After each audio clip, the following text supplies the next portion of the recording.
North-South Connection and Wrestling Warzone Patreon viewers, welcome into Wrestling Warzone, a Monday Wars podcast retrospective series. I'm JT. Joining me as ever on this journey is Chad, and of course, we're taking you through the history of the Monday Night Wars. This podcast is simulcast on audio on all. I lied. It's not all. It's most podcast applications, except for the Spotify bums that should be relegated to Friday nights at 10 p.m. on USA, and of course on video on our YouTube channel under the North-South Connection, and finally on our absolutely free Patreon. Just search Wrestling Warzone. You can subscribe there, no cost or no charge to you. You may get a sprinkling of bonus content here and there, but mainly the biggest thing is you can watch these early while we're recording live. You can participate, throw your comments in the chat. We'll read them on air. We'll interact as we record. That's kind of the biggest perk you get, and you just get notified of anything else going on for us. So, of course, we are hot and heavy here on the North-South Connection. We are running fresh off of Royal Rumble season, so we had a lot of great Rumble content leading into that, and we're in the middle chat of WrestleMania build now, so you know us, we'll have a lot of WrestleMania content coming at you here on the No-So between now and April in Vegas. How you doing, buddy? Going to be giving you content faster than the Saudis can build a stadium. So, well, I could build a stadium faster than that, apparently. No Yokozuna in the Rumble. I was sad when I did my men's Rumble prediction with Ryan and Pudgy and Husky Mike. I said that Yoko could show up because I know the Saudis are big on that. But there's a Ukrainian sumo guy that's really the hot topic of the sumo world. He could be the first European-born Yokozuna. Could they trick them into thinking it's him? Maybe. Yokozuna is just a title.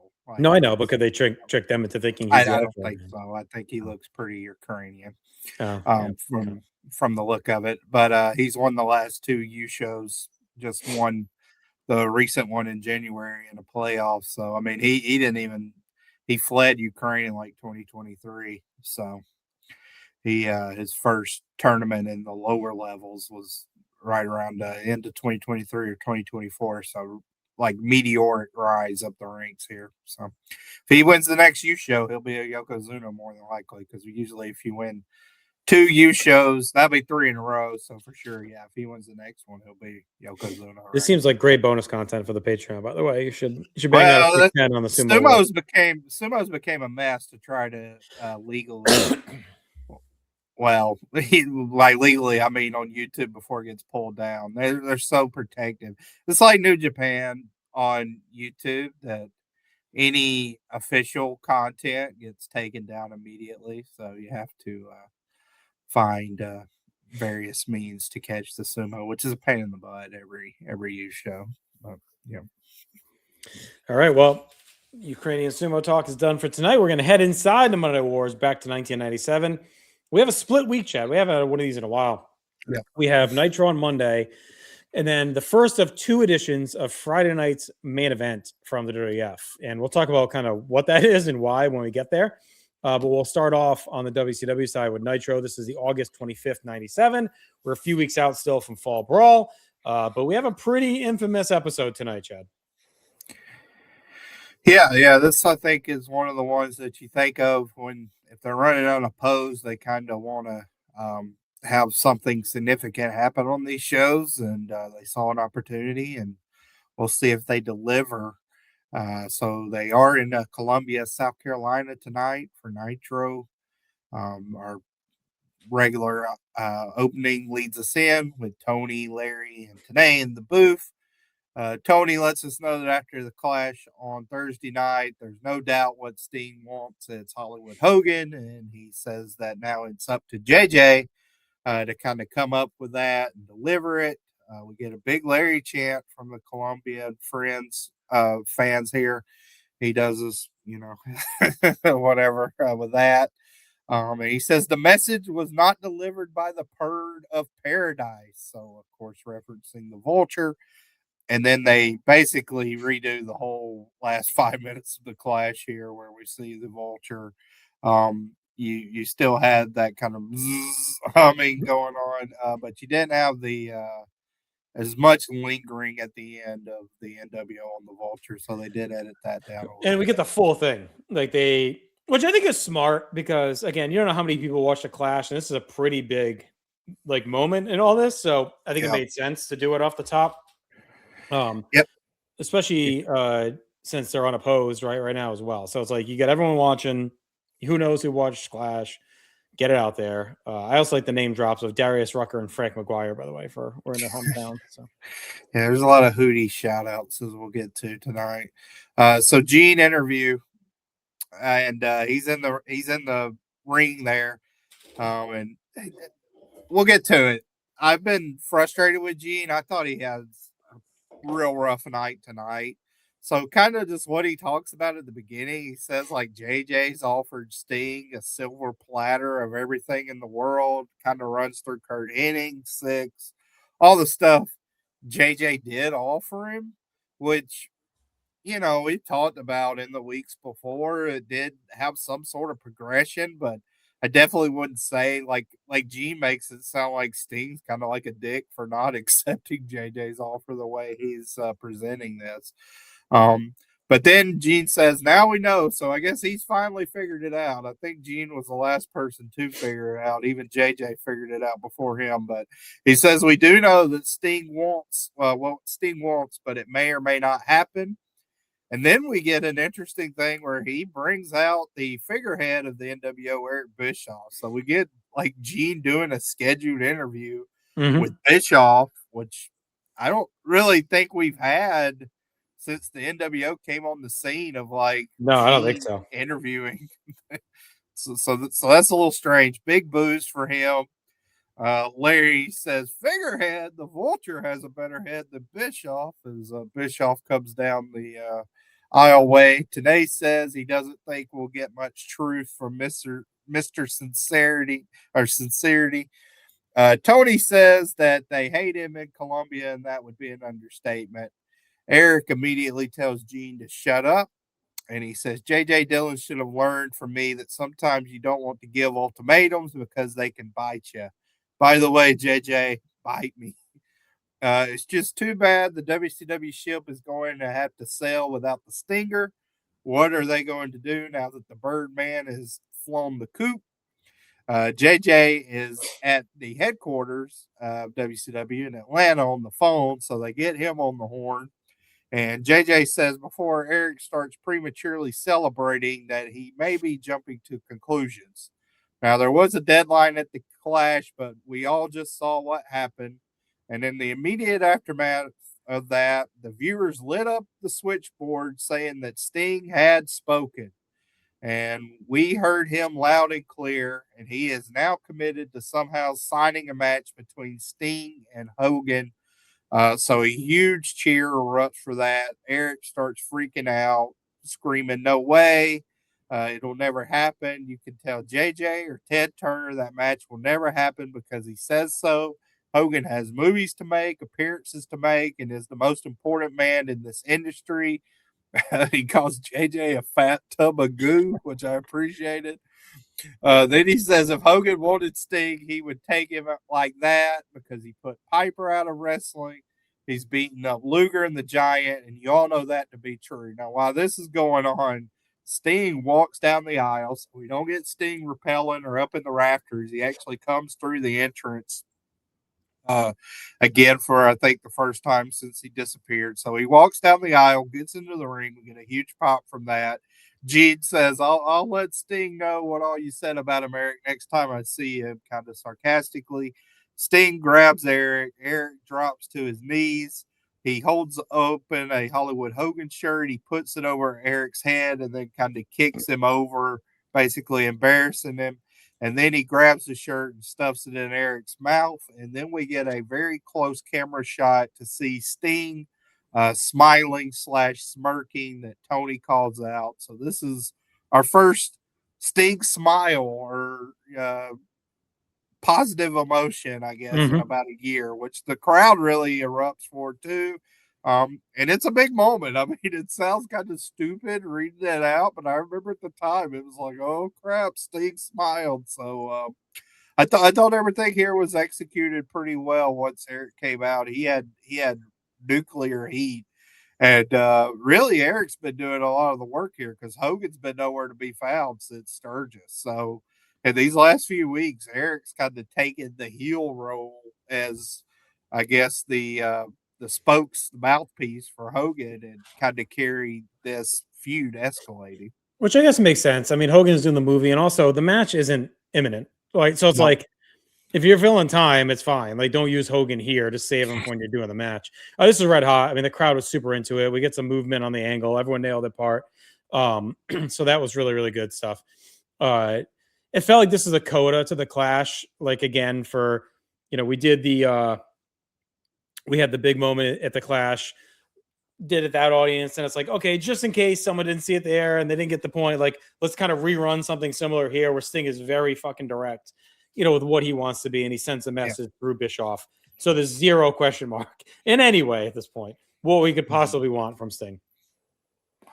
And I thought, because I think JJ even brings it up that, he's going to try to sign that between the end of the year or whatever. So they do give a deadline to, I like that, they kind of put that in your mind as a viewer that, like, hey, this match is probably not going to be happening next week. And they do that too with the way Eric freaks out and says, like, no way and all that. So even though now JJ finally figured out what Sting wanted, it's just not going to be, straight away they're going to sign that match. There's some more kind of roadblocks that they'll have up ahead before the match gets signed. Next, we get Raven. Here we go. Buckle up. Well, we all commit certain acts in our lives of an unsavory nature. Some bad, some worse, some unspeakable. Sometimes we suffer in silence. Sometimes we seek redemption. He's got what he wanted, but in obtaining salvation, there is a price that must be paid. One must give up oneself. The end of the road may not be quite what you expect. The glowing light at the end of the tunnel may not be the beacon of righteousness you envision. It may be some horribly disfigured funhouse reflection of your own inner dreams. Quote the Raven, nevermore. So, a lot of deep thoughts on that. Any Yeah, it was just typical Raven. Coming off the win over Stevie, just feels like they're kind of just killing a week with him here by doing this. And it feels like they're trying to recapture a little bit of what he had in ECW now at this point, like what got him over to start there. So Nitro Girls lead us in. It's their first appearance of the night. Tony lets us know he had no idea what Raven just said. And then he lets us know there's 3 title matches tonight on the show. We get our opener, which is Glacier and Ernest the Cat Miller versus Psychosis and La Parka. And there he is. So quick match here. Psychosis trips Glacier right away. Parka whacks Psychosis with a kick accidentally, and they really play off this, that the Rudos have a lot of miscommunication throughout this 3-minute match here. Power slam by Glacier. Psychosis brings it up by hitting Parker. They regroup. Psychosis is able to get the advantage briefly on Ernest Miller, but they do a double team Insecurity, and that hits Psychosis. Hot tag for Glacier. He does a lot of kicks. Flying spin kick by Ernest. Looks like the faces have the pin. But they are able to, Parka is able to get distracted. Mark Curtis is distracted by trying to get Glacier out of the ring. Because I don't know, they'd been in there, but now all of a sudden he had to get out of the ring. While he's doing that, Parka, of course, comes in with his trusty wooden chair, hits Glacier twice with it. And then, to me, in a shocking development, Psychosis pins Glacier. Now, I know it was off of the chair shot, but, we talked about, like, Mortis and Raph. It feels like they've been taking some losses here.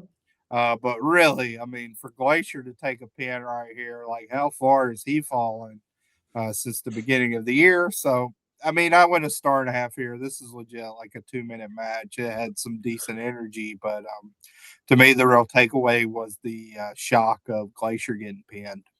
It's really weird to see him take losses now because he had the undefeated streak for so long. Yeah. And now they're just kind of a team in the mix, which I think is better. Like, he's never going to be anything more than that. So, like, I'm perfectly fine with them just being a team in the tag division. I think they're better served there. It's a nice win for Parka and Psychosis. And honestly, they've done a nice job recycling the tag depth, by using pieces they already had on the roster. So we reused, Glacier and Miller, Faces of Fear kind of come back together, using Mortis and Wrath. Now you're using some of these lucha guys. Like, why not? What else are they doing? And what else are you using them for? Why not put them in the mix and have these guys team up and be a team? Like, I think it's a good use of them overall. I like the post match was pretty good. So 1.5 from me as well. And it's definitely surprising to see Glacier. And honestly, it feels like his run was a lot quicker than I remembered it being. Like, I think you think back that the hype took forever, and then he was undefeated forever and fighting Mortis and Wrath forever. But it really hasn't been that way. I feel like he's kind of that little peak he had as being undefeated wasn't that long lasting. And then suddenly he's just like in the mix with other guys. Yeah. I mean, I guess, you see this, right? Like when you have these long undefeated streaks, once they end, they kind of go pretty quickly. And I think it's not bad because, Glacier, he can't be undefeated forever. Like, he's not somebody that's about to start an undefeated streak from a heat level. So, him mixing in losses, I think it's for the best long term. It was just jarring seeing it like in this short. Not like Psychosis has really been on a hot streak either. He got dismissed by K-Dog. Yeah, like in 2 minutes a few weeks ago. So there you go. Yeah, and I think it's a fine place. I don't see what more we need in there. Yeah.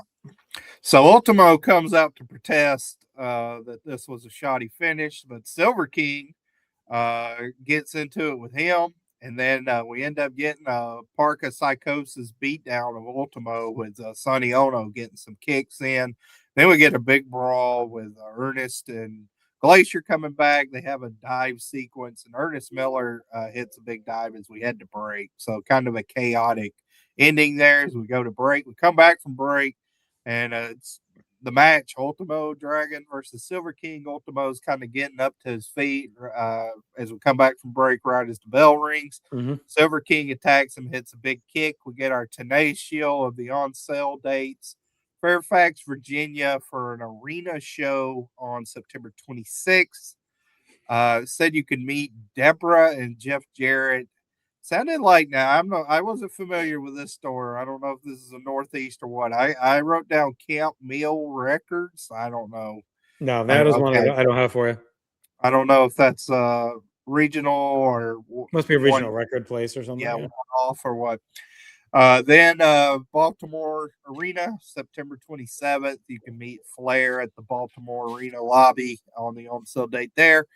And then Halloween Havoc in Vegas, of course. We got the DDP and Savage at the box office. They didn't mention Kimberly and Elizabeth this time like they did at the Clash. But then tonight lets us know himself and Rey Mysterio will also be at Tower Records. So there you go. There's your big on-sale dates. Silver King misses a big dive, recovers with a clothesline. He locks on an abdominal stretch. He goes for a dive again, but it's a drop kick coming down from Ultimo Dragon. We get a chop battle, back spring elbow by Dragon, and a flash Hurricane Rana. Both guys are down as Dragon hit his head coming down on the Rana. We get a beautiful Rana from Dragon up at the top that gets a near fall, and Silver King goes up to the top, gets crotched again. Then we get the big Frankensteiner from Ultimo, and the Dragon Sleeper wins it. So this was a pretty fun, I think, energetic little match. Silver King's a guy I actually think is pretty underrated. Overall, I El Dandy has kind of the infamous, like, who to doubt El Dandy annoyance from Brett is what most people think of him. But I think Silver King's honestly almost right behind him as far as talented individuals that really never got much of a chance to do much of anything or showcase matches.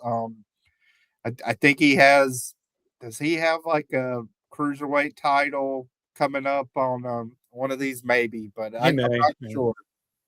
But yeah, I thought this was a fun little energetic 5-minute match. I went 2.5 here. Yeah, I went 2.5 as well. I enjoyed Larry talking about facing Dr. Wagner in 1976 in Guatemala. Quite the pull. He said he escaped right before the earthquake hit. So there you go. Yeah, it was a good match. I mean, Dragon kind of fought through the turmoil, gets a big win. It got some time, some nice offense from King, like you said. in a pretty good little TV match. Quick shout out to Ish. He says to stop shaving, Chad. That calls you a seller. I hadn't shaved in like a week and a half. I don't know. I mean, we're reacting to, we record. We don't always record when we're dropping. So this is shaved. No, I think our last episode you were bare. Last episode, I think we're a few days out. Yeah. Yeah. So there you go. And then Grooney said, "Great opening to Nitro." Ish wants to know when the Chad Obey T-shirt is available. You can see it up there in the corner. Maybe we'll have to look at that. It's definitely my planned outfit for WrestleMania this year, no doubt. Yeah. And Grooney wants to know, was Raven the reason Todd Gordon left ECW? I know that Gordon was outed as being a mole and trying to broker deals to WCW. It might have been Raven or Richards. I think that was because it was around here. I believe that he's gone. Yeah. I have to think back to the Stevie interview we did way back in the day on PTB, and I feel like he talked about it a little bit, but I'm pretty sure it was around this time. Yeah. Yeah, I think he's out right before Hardcore Heaven, which would be, about 2 weeks ago. So there you go. Yeah. So the NWO music fires up. Out comes Scott Hall, Randy Savage, and Liz. Scott Hall says, Mach, everybody knows by now that you can't have a party unless you invite the NWO. Now, me, Macho, and Liz were talking at the back, and we know that we're the reason that everybody's here tonight and the reason everybody is watching at home. Everybody wants to be a part of the NWO. And with that in mind, let's welcome our newest member. He helped us out at the Clash. We want to welcome the newest member of the NWO, Diamond Dallas Page. So the NWO music flares up. Tony says, no, this cannot be. Savage says maybe he's a little camera shy. Brother. And then he says, I got to be honest, Scotty. I voted no for DDP, but then the NWO didn't have a weak link. So now it's cool that he is in. Lex Luger went to the very top, but starting at Sturgis and continuing at the Clash, he's now in a slump. The crowd starts getting on Savage. He mouths off at them and says, just for that, he's calling Luger out tonight. They're going to face each other, and he will feel the big elbow brother. Hall says that Luger doesn't have a friend in WCW or the entire building. So this was again, pretty, I would say, generic promo from Hall and Savage as far as the actual content. But they have such good energy that, it was entertaining enough. And I always enjoy getting a brother from. And Hall says he has no friends, not only in WCW, but the whole state of South Carolina. Yeah, the building. Yep. This was a little bit too.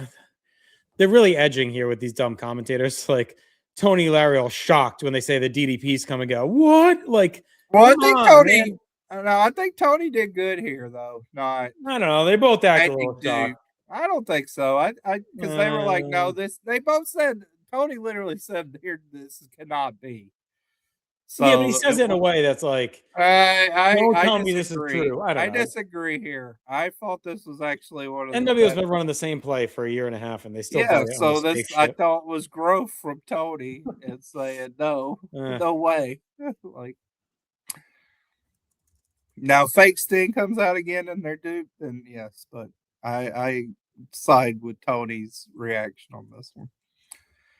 WCW Saturday Night, no matches like they did last week. Just a list of the people appearing on the show. We got Glacier, the Steiners, Eddie Guerrero, Mongo, and we just hear there'll be an appearance by a member of the NWO. Gene shows the clip of Page giving the diamond cutter at the Clash. He brings him out. Now here, if you want to get annoyed, this is where you can get annoyed here at Gene.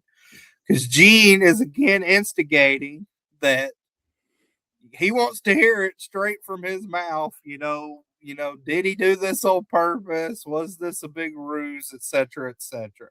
So this drove me nuts. DDP, I thought, actually handled this well, where he says it's ridiculous for Gene to even ask him that. Gene says he can't read his mind. I guess he failed to realize he was blinded before he did that. But there you go. DDP says the fact that he would join with Savage and Hall is also ludicrous. And it's equally ludicrous that he would hit Luger with the cutter.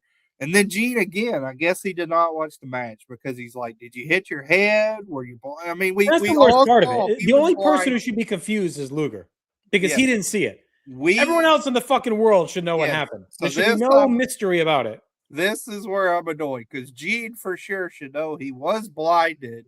And DDP even says, duh, when he asked if he was blinded or hit his head here. And then he says, sometimes Gino, you amaze me. All these people know what I've been through to get where I am. And that's why Lex opted for him to be his partner. Lex left and he couldn't get a hold of him. But if he's in the building right now, he can come out because he knows Lex is a stand-up guy. DDP says that he's a stand-up guy too. So it's obvious if Lex doesn't come out right now that he isn't in the building yet, and they can resolve this man-to-man and straighten it out. So again, I had no problems with what DDP said, and I think he could have just came out and straight up said, like, look, Lex, I know you may be confused, but let the tape show that I was blinded by Hall or whoever. I didn't know that was you. I'm a stand-up guy, you're a stand-up guy. Let's straighten it out man to man. We don't need Instigator Gene, who's acting like he was the one that was blind, that could obviously watch this match and see what happened. So that was a problem. But otherwise, what DDP said was fine. And then Gene be like, "Oh, it must be nice you get to be home this weekend. I haven't had a day off in 25 years." Like, dude, Gene sucks. Gene, I think Gene's really grating on me. I think Gene's been worse than Bobby. Like you think of like the downfall of Heated, but I think Gene's been more annoying and more of a fall off from like his peak in AWA/WWF era than even Bobby's been lately. Because like Gene acts like so far he's been one of the biggest heels of this show. Like he's basically called Sting out for being a dick, not accepting JJ's offer, and he's calling Paige lazy for taking a weekend off. So it's like, way to go. That's two of your three biggest baby faces in the whole promotion, and you're crap. It's turned into like an angry old man. Yeah. So it's a problem. All right, next match is Jeff Jarrett versus Chris Benoit. They must have just released these Deborah posters because a lot of people in the crowd had them of her. Well, they handed them out probably. I don't know. That looked like pretty glossy. I'm guessing those had a $14.99 price tag on it. The Horn Dogs scooped them up there. So Jarrett gets the drop toe hold, walks over Benoit's back and struts. Today he calls Deborah the ultimate gold digger.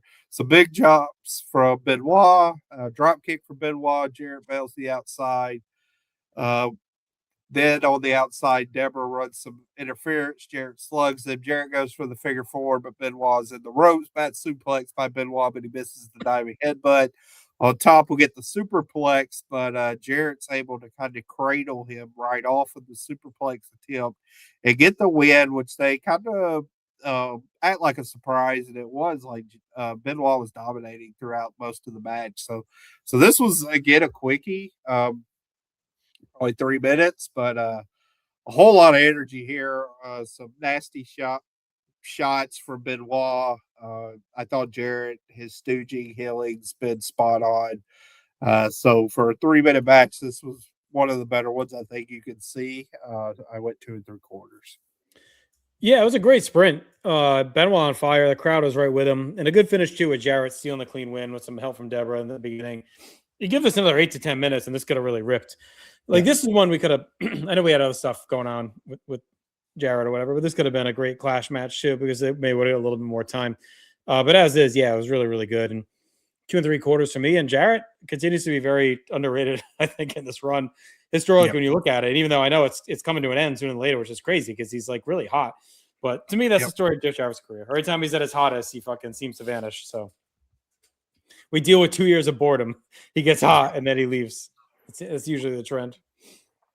Nitro Girls, their second appearance, and then we get the big shield for the Nitro party.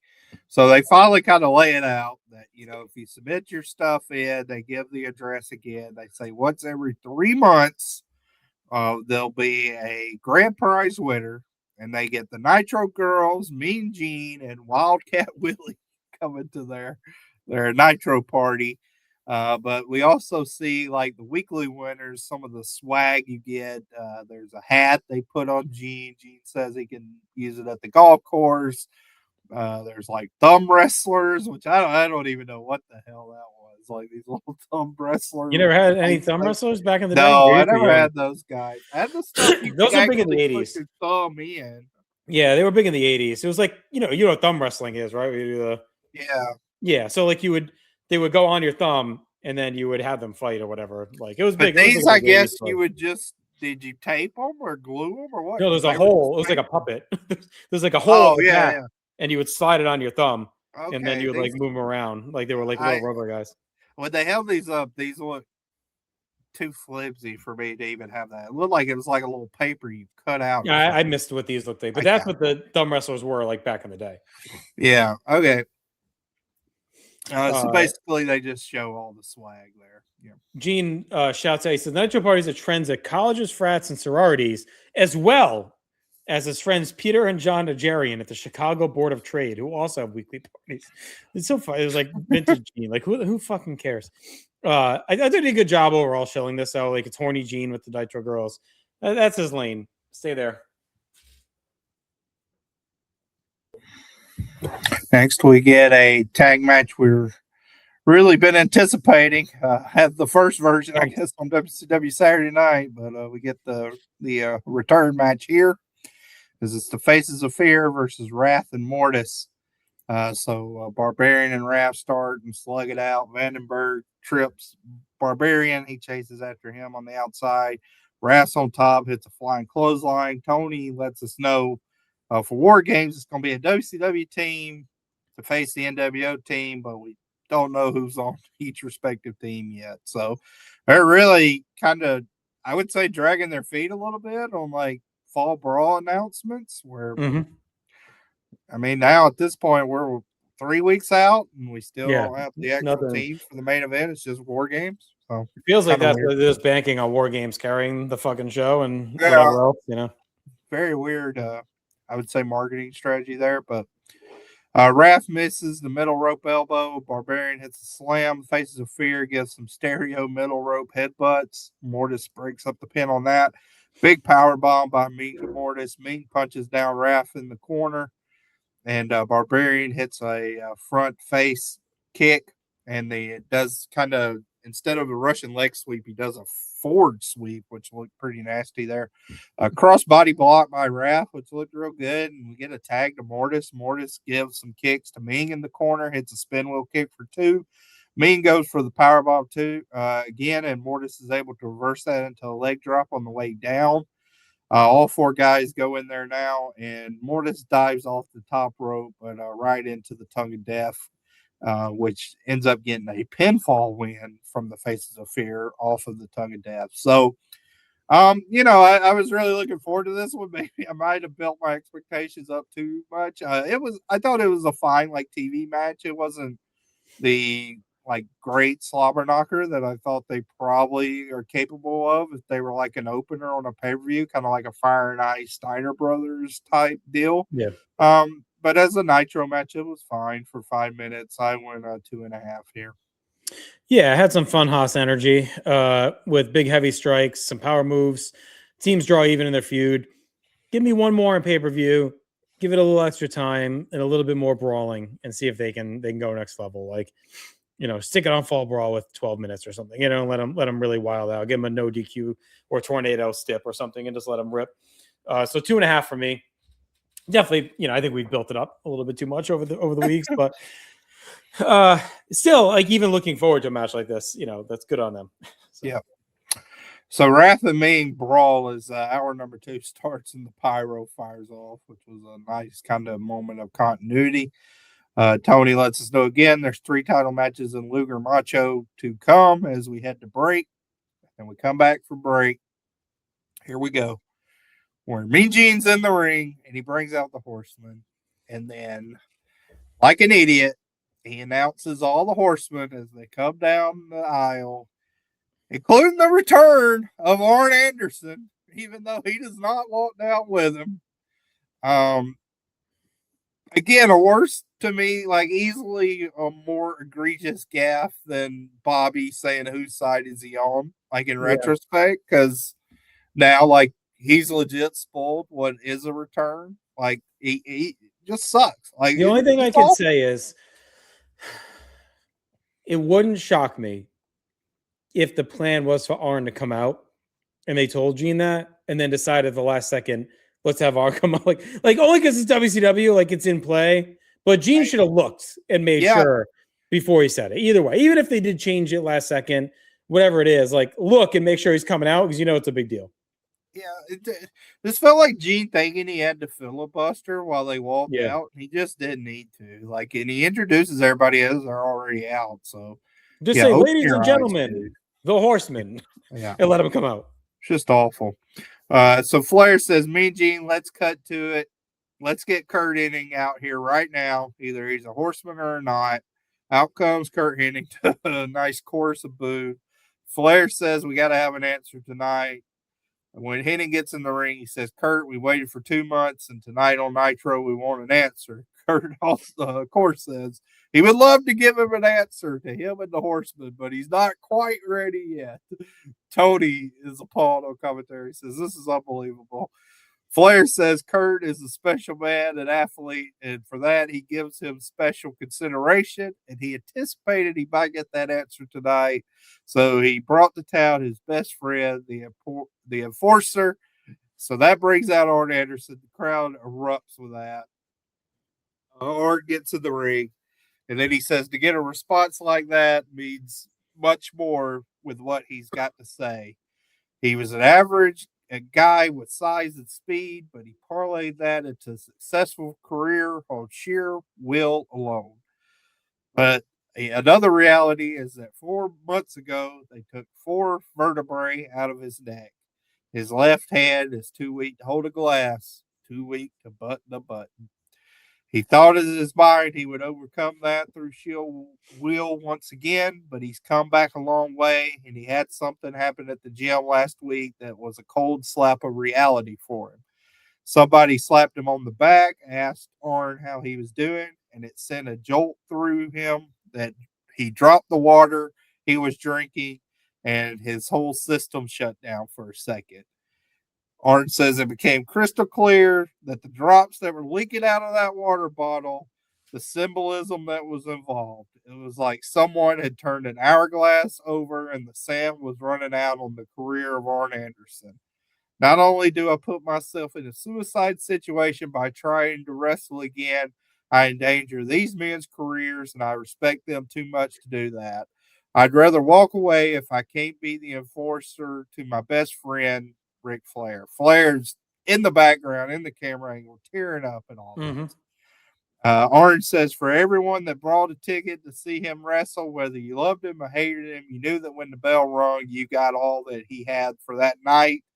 And when you did this to me, he puts up the Four Horsemen signal. That was your acknowledgement. I got nothing else to give. So I want you to remember me as I was, not as I am.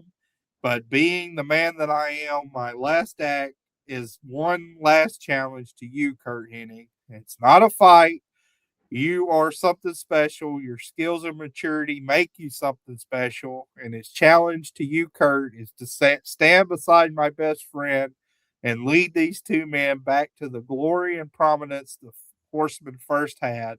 So the prize is not a spot on the Horsemen, not a spot, but I'll give you my spot. There you go. One of the all-time promos, I would say, in Mm-hmm. wrestling history right here. And Hennig, I did like that at least Hennig has a pretty succinct response where he says, I know every wrestler that have been around and involved in wrestling that would pass up the honor to not only be a horseman, but to come out and take Arn Anderson's spot as the enforcer. He has only one thing to say. It would be a privilege. So with that, Hennig is officially a Four Horseman. All the Four Finally. Horsemen embrace, celebrate. I thought Tony got over the gravity of it on commentary, and this is just one of the all-time angles. Like Mm-hmm. this is, I love it. Like I've seen that Anderson promo, I don't know how many times, but it's an emotional promo. It feels genuine. It blurs the lines. To see Flair's reaction, it's like just magnitudes everything. It gives it extra emphasis. Gene finally, for once this whole night, shut up and got out of the way. So, I mean, just a 10 out of 10 perfect segment in my eyes. Love it. Yeah, it's an all-timer. And I like too that Hennig, it's almost like he needed more than just being a horseman. So the enforcer has like been a key spot of the horseman for all these years. And so getting that recognition, you know, being the captain basically of the team, coming in and getting that job, it makes it okay to accept. Yeah, I mean the crowd, they picked the right crowd to do it in the right city. Yes. So the crowd was into it. You know, Arn obviously knows how to deliver this level of promo perfectly. So like there's nothing left behind. There's no loose ends. There's no rambling. It's all a good story. It all, you know, whether it's true or not with the pat on the back of the J, who knows? But like I believe it could be, right? So because of how well he tells the story. Yeah, I mean, I've like watched some shoot interviews and stuff, and again, like Flair's Flair, so you know, who knows with what's coming out of his mouth. Right. And Arn's definitely on a shoot interview standpoint, he's still pretty like kayfabe protective. But I mean, he did say like he had that kind of type of situation that happened where maybe it wasn't a week before at the gym. Maybe like he thought like, oh, I'm just, you know, this is my road to recovery. And he said, yeah, I just realized like my body was not going to allow me to wrestle again. So the only thing I'm curious if it'll get explained or not, like we know where Hennig's going, right? Yeah. So has it been a ruse the whole time? When did it happen? Yeah, that's because like it's not like they could have anticipated this. So does Hennig get caught up in the moment and it says yes, away straying from the plan? Is it him realizing in real time, oh, we can really fuck him now by doing this? Or is he not decided yet on that? You know what's coming in 3 weeks. So let me interesting to see how that plays out. And this I think is a problem where I actually need to see if I need to watch the Sean Oliver timeline, because the Observer still says on this week's edition that it's not going to be the Horsemen versus the NWO at War Games. So I don't know, like, did they audible that? Is it another like Piper Uncensored 97 situation where based on the reaction, like that got such a negative reaction, they retconned the Horseman in? This got such a positive reaction that they retconned the Horseman in? Or I mean, maybe Hennig was he always supposed to turn? Was that always the plan? I don't know. That's what I want to try to like hold in. I'll be reading the Observers, but because this could have been the payoff to the Hennig story.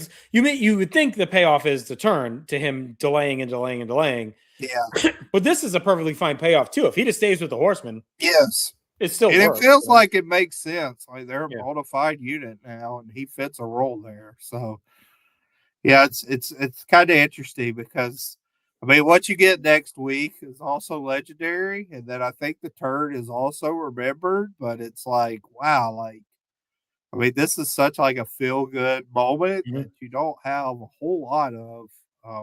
So I don't know. I don't know where the long term booking was pointed. Right.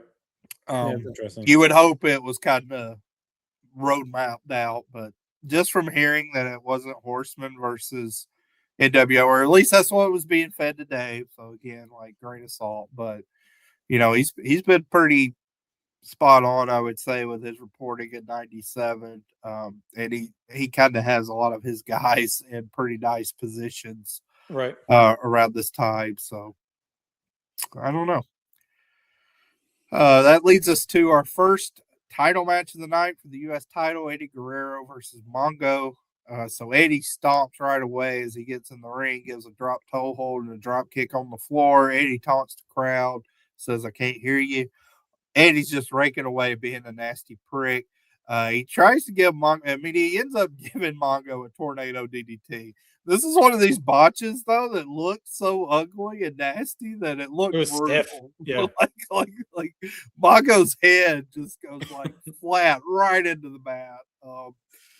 guess he didn't know how to take it, but it's like a so bad it's good botch actually. Top rope walk and head scissor takeover. Eddie again, I say it every week, but Eddie's really in his bag here. Like he's vicious. His mannerisms are on top, and his athleticism, he's conveying that through a heel banner. So he's a machine. Mongo comes back, hits the stud gun, a choke and a lariat for Mongo, hits a tilt-a-whirl slam. He goes for the 3-point stance, but misses the charge, and then Eddie climbs up to the top, and they actually executed this really well, considering how bad the tornado DDT was, where Eddie essentially goes for like a corkscrew moonsault press. Mongo catches him in the tombstone position, drops him down for the win. So another 3-minute match. There's a lot of kind of express lane matches tonight. And that on one hand is kind of annoying and grating that nothing gets a whole lot of time, but all of them have been, I would say, good and varied for the time allotted. And this was no exception for me. I went 2.5 here. Yeah, that's another great sprint. I mean, Eddie's amazing. The pace, the nonstop attack. I like the clean finish. Like Mongo getting a clean win on Guerrero on his resume is pretty good. And it's good booking off the Arn segment to give the Horsemen like a dominant win too. Like I thought that was well done timing wise. It's like you could have fucked around here, but you come off a Horseman segment with a Horseman win, so that was good. I actually went 2 3/4. I like this quite a bit for being a sprint. I mean, it's two of my favorites, so it makes sense. But Bobby, as we go to break, says Arn's speech motivated Mongo more than anything Mike Ditka ever said to him. Yeah, and like that's yeah, exactly. Like a Horseman should win after that fucking moment. Yeah. It's like you should be fired up. Yep. So Gene back from break says everybody's watching Nitro on the show, including Hootie and the Blowfish. Hey, they're from here. Yeah, Tom to get rid of Gene. And he brings out Rey Mysterio. So Rey's limping. He isn't on his crutches, but Gene lets us know that Rey kind of tried his way of recovery without surgery, but it hasn't worked. And now he's been on the phone with Dr. James Andrews. So let's get it. Let's hear exactly what Rey is saying. I don't know why Gene had the scoop. I guess he sounds like he had it before Rey does, but Rey basically reiterates that here, where he says he wishes he could wrestle. His knee is in real bad shape, and he shouldn't have wrestled Conan and Road Wild. He is seeing James Andrews tomorrow to see what's wrong with his knee. Conan comes out with that, Arriba La Raza. He says, you know what, Rey Mysterio, you're always talking about what you're going to do. Why don't you spare yourself some humiliation, grab a Happy Meal, and call it a night before he breaks the other leg. Gene is like, hey, and Conan puts his hat on top of Gene and then says, Gene, if you interrupt me again, he'll put your dentist in the next highest tax bracket. That was a great line. I've never been a bigger fan of Conan. Segment right here. So Conan stalks Rey and says he'll rip that dish rag off his face. Giant comes out. Conan sees him and flees. And Rey and the Giant hug. And Rey gets on the microphone and says the Giant is family. So I thought this was a nice little segment here, actually. Like, I mean, easy night for the Giant, where he comes out here for 20 seconds and that's all. Smacks Conan and leaves. Yeah. Yeah. But yeah, pretty fun segment. And Bobby has a great line at the end. Giant and Rey are standing together. He goes, that's the long and the tall of it. Or whatever he said. The long, maybe he said the long and short. I don't know what he said, but I have long and tall. But, it was a funny line. Gene also says Conan can call his New York City attorney Art Goldfarb if he's going to threaten him again. So typical Gene. But yeah, Conan put him in his place was great. Put his dentist to the next highest tax bracket. Great line. So Eric comes out and comes right to the announce booth. Bobby bails like the weasel he is, and he kicks Mike Tenay out, but he wants Tony to stay.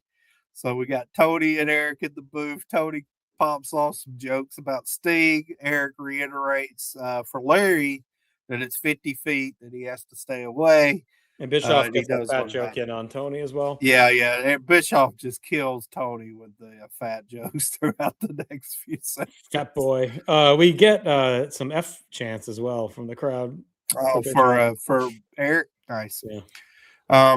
He says, "Let's get on with the show, my show." And with that, we get Yuji Nagata versus Chris Jericho for the Cruiserweight title.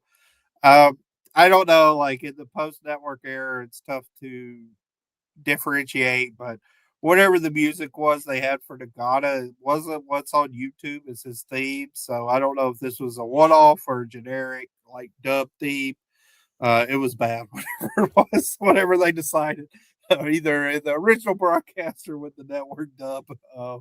Neither was a good choice, whichever one it was.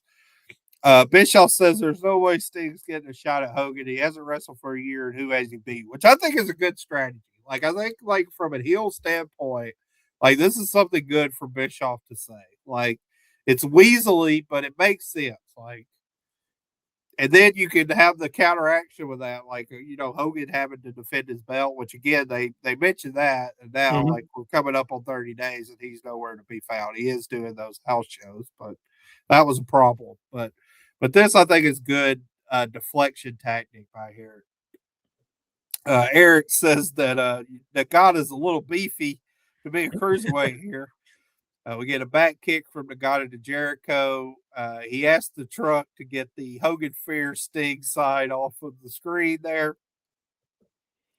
Jericho has the advantage, hits a slingshot press. Crowd is bored by this. So we end up getting a loud Gamecocks chant where one side of the arena is chanting Game, the other side is chanting Cox. Eric asks Fathead, who is representing WCW at War Games. Tony says, well, after seeing the Horsemen together, he thinks they would be a good team. And then he asks who's representing the NWO. And Eric says, like, I'm going to tell you. They had to break, come back. Nagata has the advantage. Top rope drop kick from Jericho, which looked good here. He didn't slip this time. Hits a plotch on the outside. Eric lets us know that, like with the War Games victory last year, they were supposed to get their own show and they hadn't. So again, they're still really priming that NWO is going to have what became Thunder. Like it's still here. Clearly, yeah. Back inside, Nagata gets the belly to belly. Crowd's just pretty dead for this. 360 back around kick. He misses the front kick. Jericho, I thought, sloppily kind of runs through his comeback. His lion salt barely connects. Nagata was too close to the ropes there. Then he hits the power bomb and the lion tamer to win it. So this is actually probably my least successful match of the night, in my opinion. I thought Jericho looked bad. Nagata was pretty generic, and the crowd didn't care for it at all. So I only went 2 stars here. Yeah, I went 2.5. I really enjoyed Bischoff's fat jokes. He made a lot. He makes a pizza joke. He says Tony's overpaid. Like he's just all over him the entire time. We get the Castro replay here as well. Bischoff's pretty funny. So it was a fine match. I had some energy. The focus was really on Bischoff's State of the Union. Jericho's, we're a year plus into this run, and there has not been much like at all out of him at all. Couple matches over 3.5, maybe. Like it's been pretty disappointing. It's crazy. It'll be interesting how quick he heats up because by like late 98, early 99, he's like one of the hottest guys in fucking wrestling. So it comes up pretty quick, I guess, because right now, like you're watching this and you're not thinking that he's going anywhere. Yeah, I think even from like a generic babyface standpoint, like him compared to Eddie, like Eddie was having better TV matches. So even as a face, Eddie was way better. Like so, I think like you think of that like flip switching with Eddie in 97 and Jericho in 98, but up to that point, like Eddie's killing Jericho. So yeah, he needs something bad. Like he just hasn't had. Like I guess he's technically like right now probably I don't even know like his feud it seemed like with maybe Alex Wright, but I don't know like what's his best feud that he's had. Like there's 6 stuff around sold out. Like yeah, they had a couple stuff. It's been definitely disappointing for sure. Yeah, he seems completely lost in the shuffle. Yeah. Stagger Lee is in Pensacola. He is in Pensacola. He's at a party at the marina. The buzz for Nitro next week is rolling already. Pensacola is the oldest city in the country, but it was not founded by Ponce de la Bischoff looking for the fountain of arrogance. Tony says, we found that fountain. Meanwhile, Bischoff is distracted. He cackles at a sign that says Raw's Boar. So yeah. Yeah, Roy's board, McMahon Not the good boy. bites sign. Yeah. Eric goes, I love that sign. So he's really hemming it up when he sees that. It was funny hearing him take a shit on Bischoff instead of Bobby. Yeah, I thought that was actually good from Stagger Lee and switching it up to crap on Bischoff. One more cheese segment tonight. He brings out Harlem Heat. They come out with Jacqueline. Booker says first thing on his mind is there's a new member to Harlem Heat. That's Jackie. There's no doubt now they have somebody to watch their back from this point forward. He's asking about the number one contendership. He says that the WCW committee and JJ are still – JJ's taking a lot of shots this show. They're saying that the Steiners are still the number one contenders. Booker says he gives the Steiners their due, but him and the big gun are the 7-time champions, and the Steiners are only the 2-time champions. Then Stevie gets on the mic and he gives a shots fired where he says they never had to go up north or to Japan to gain a reputation. So that brings out the Steiners and Ted DiBiase. Scott, this is one of our first nonsensical Scott Steiner promos where he's talking about Hall and Nash should consider themselves the two luckiest people on the face of the earth right now. And then if Harlem Heat watched Sturgis and didn't think they got the job done, they are just dumb. So he's kind of all over the place, not making too much sense about that. Because again, as we went over, that finish was terrible. But I mean, they got pinned clean, and out comes Vicious and Delicious. And Buff says that. He says, you lost to the Outsiders, and then you can't even talking about Harlem. He says, you two can't even beat the Steiners. So neither one of y'all can beat Vicious and Delicious. So big brawl erupts. Eric says, get your hands off of my guys. Jackie and Vincent are kind of shoving each other, which was a random pairing there. Essentially, I guess this is for mid-card fodder for Fall Brawl. Yeah, you would think so. So they kind of built that, but it was a little bit of a roundabout way to get to that. And then I just feel like the Steiners are back at the bottom. Yeah, I mean, if Vicious and Delicious wins, what does that mean? They just fended off any contenders for the Outsiders, or the gatekeepers, or what? I didn't quite understand that. I don't think we had any B team matches. No, this is a weird show because the only NWO wrestler we had was Savage in the main event.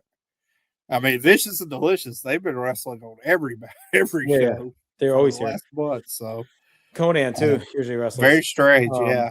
Rick does call Harlem Heat 2 ham bones. Whatever. There you go. Nitro Girls, number 3. Mm-hmm. As we get our final title match, the television title, Alex Wright versus Dean Malenko. Some mat work to start. Alex Wright takes a breather on the outside, some good back and forth, and Alex Wright's getting heat here. Seems to be kind of more less distracted with the dancing and everything tonight. He misses a drop kick, comes back with a back suplex. Eric again is antagonizing Tony on commentary, but he does say that he's like D'Amato with all the fucking fat jokes. He's killing Tony with the pizza and all that. But he does say that he likes Wright and he likes Malenko, so he's kind of recruiting here. And Tony brings up, well, he heard reports that you were talking to Curt Hennig too, Eric. And Eric says, yeah, we talked, but that doesn't mean anything. The NWO is an elite organization. They don't just let anybody in like the Horsemen do. So there you go. Wright hits a suplex on Dean, and then pretty quickly Jeff Jarrett and Eddie Guerrero come in for the DQ. So again, this is like Deborah's stable of Wright, Jarrett, and Eddie. They come in. Eric, I thought, actually had some pretty good moments on commentary saying the refs can't control the ring here with everybody interfering. JJ's not even here to, kind of be the sheriff of everything. And we get a pretty nasty figure 4 and frog splash combo, and then Alex Wright hits his knee from the top. So they basically just beat up Malenko. And that's that. I went 2 1/4 for the match. Yeah, 2 stars to me. Again, it's a lot of Bischoff. He shits on the refs too, calls JJ Dillon, WCW, an embarrassment after. They just didn't get enough time to cook. Kind of a step behind the other sprints tonight. I do like Deborah's stable on paper. you kind of look at it, it's like that's a fun little unit, like Jarrett, Eddie, and Alex Wright. Like I'm guessing we don't see them for too long, but Yeah, it's kind of a fun little team like that. It's kind of lost the time. right. Nitro Girls very briefly again for their fourth appearance, and then we get our main event: Savage versus Luger. No Oh, Mike. there's also the 6 shirt, $20 plus $5.95. Bischoff gets a funny line too. He goes, "Who's paying for these camera crews to go to the Nitro parties?" That was funny. So Savage versus Luger. We head to break after Savage's entrance. Macho gets the early advantage, works over the body, back elbow by Macho. With Eric putting that over on commentary. Elizabeth's on the apron, and I like that as Savage just dumps Luger right over the top rope, which would have been an automatic DQ.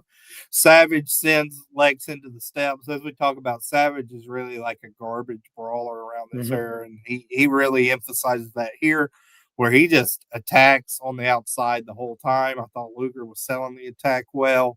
Tony says he's never seen Luger overwhelmed like this. Eric says that he talked to Hollywood Hogan. He was filming a movie to 5:30 this morning. He asked Eric if he wanted to come in and handle business, but Eric let him go home and have some rest because he was filming so late into the morning there. Savage from the top with the axe handle to the floor. Eric craps on Sting, says he has bad hair. Kind of a weird shot there. Savage continues to stomp away. So this is basically like a King of the Mountain old AWA spot. Yeah, Where Bockwinkel did that a lot, where like Luger just cannot get back in the ring. And you don't see that very much as like a psychology storyline point, but it's really played out here. Yeah, I thought it's very effective with the manic Savage energy that he's doing on the outside. So double axe from Savage on the inside right when Luger gets in. I should mention too, like one of the kicks that Savage gives Luger on the outside is like flush, like it was stiff. So that was a good kick out of that double axe handle, a knee to the back of Luger. He applies a sleeper. Luger's able to hit a back suplex out of that, but with all the damage that's been done to Luger, Savage is actually the first to cover, and Luger kicks out of that. Luger starts to come back, fires away with some forearms, hits 3 inverted atomic drops, and his forearms smashed, and he's calling for the rack when Hall comes in for the cheap DQ. And then I guess timing wise, they really ran out of time here. Yeah, they're tight. We go to the end of the show in like 30 seconds where Savage gets sent into Hall, and then like from that, the back of Savage's head hits Luger, knocking him a little loopy. DDP runs into the ring, and then when Luger kind of gets up groggily, he feels a body, which is Page, but he doesn't really see who it is, so he ends up racking whatever body he feels, which is Page. So he's racking Page as the show ends. Kind of, again, bringing up a little bit of dissension here, this inadvertent attacking. So I don't know. Again, I don't really know what the long-term booking of this would be. I almost wonder if this has got me thinking, like fantasy booking wise, if it wasn't going to be the Horsemen in the War Games, if it was going to be Page and Luger, and one of them was going to end up, one of them was going to end up earning. You could even have like Mysterio. Could have done Mysterio, Giant, Page, Luger versus Conan, Hall, Nash, and Savage, or something like that. And then one of them was basically in the Curt Hennig's role of turning. That's something I've never really thought about, but I can see that with the way things are going. But I think just from the unorthodox nature of this match, like there wasn't a whole lot of action really, but it was unique, and I'm loving Savage with his kind of energy and the way he's performing and whatnot. So I enjoyed this a lot, actually. I went 2 3/4. And I feel I'm at 2, but I liked it a lot. It was unique. It was different. I liked him keeping him on the floor. The only thing is I do think it hurt the crowd a bit. They would have just been tired, honestly. It's been a busy night. They heated up down the finish, and I just think the rush job didn't really help anything. And they had a lot of heavy stuff early in the night instead of backloading tonight. So I think that too, like, took a little steam out of the crowd late, but it was still well done. So again, 2 for me. Tony's got some good points. Well, Bischoff is like, I want JJ to convince me why, Sting should get a title match. And Tony's like, well, you keep saying he hasn't wrestled in a year. He's lazy. Like, just fight him and beat him if he's so fucking easy to beat. So, good match. I mean, Savage has definitely been one of the MVPs for 97, like, hands down. Yep. So, all right. So let's get to our awards here. Match of the night. I ended up going Benoit Jarrett. Yeah, it's an interesting show because I don't think there's like a good match, but as we talked about, there was a lot of like decent to good matches, especially for the time allotted. But I ended up going with the main event. All right, for the moment, obviously, is the Four Horsemen. Yeah, these are pretty easy. The next 2, yeah, Arn for MVP. Yeah, probably. I mean, I it got to be his last time, right? Win MVP. I would think so. I mean, I don't know. Maybe he's around a bit in 99. Is like, has he ever won? Can you look at our combo, just on our combo, and see? Oh, I can look at my individual. He won the 9/9/96 Nitro. He won the 8/19/96 Nitro. Okay. And the 2/12/96 Nitro, which is when he beat Hogan. Yeah, that's what I was thinking. 96 Nitro. 10/9/95 Nitro. Yeah. Well, I thought when he beat Hogan, probably, but yeah. No, he's won a few. Well, at least for me, I don't know if he ever won the double. We can look in a bit, but shots fired. I went the Raw's bore sign. I don't think there's anything else. That was the only thing I saw. No debuts, which it feels rare for a Nitro. No, because I mean, it almost too like we'd seen Nagata before in April, and it kind of felt like a re-debut for him, but he had that one off. Yeah. Road Report is Pensacola, and Final Grade, I went 8 out of 10. I mean, a very strong Nitro. I think what hurts it is there's no match that carried. We had a lot of Express Lane, but what helped was the Express Lanes were all very good, so it didn't feel like rushed matches with nothing going on. And I thought the ending being rushed hurt a little bit there. Like, I think they could have cut that last match. Was that the Jericho? What was the next to last? Wright versus Malenko. Yeah, they could have cut that, or they could have cut Jericho Yuji and gave a little bit more time to the finish. Yeah. They're really this may be a Terry Taylor quirk. He's really hankering for like 3 title matches in a show because they keep like hammering that. Like Clash had 3 title matches. World Wild, 3 title matches. Tonight, 3 title matches. It's like, okay. He's hankering for some chicken feed. Yeah. All right. I went 8 out of 10 too. I think it's a great show. I agree. Like, with like a good match, it could reach that kind of, upper echelon of all the shows we talk about because it does have the all-time segments. But yeah, really, really enjoyable to watch. All right, let's head over to the WWF. So no Raw tonight. We go to Friday, August 29th, 1997 for Friday night's main event. We have 2 of these in a row. This is in the Rosemont Horizon in Chicago. So pretty good location for this.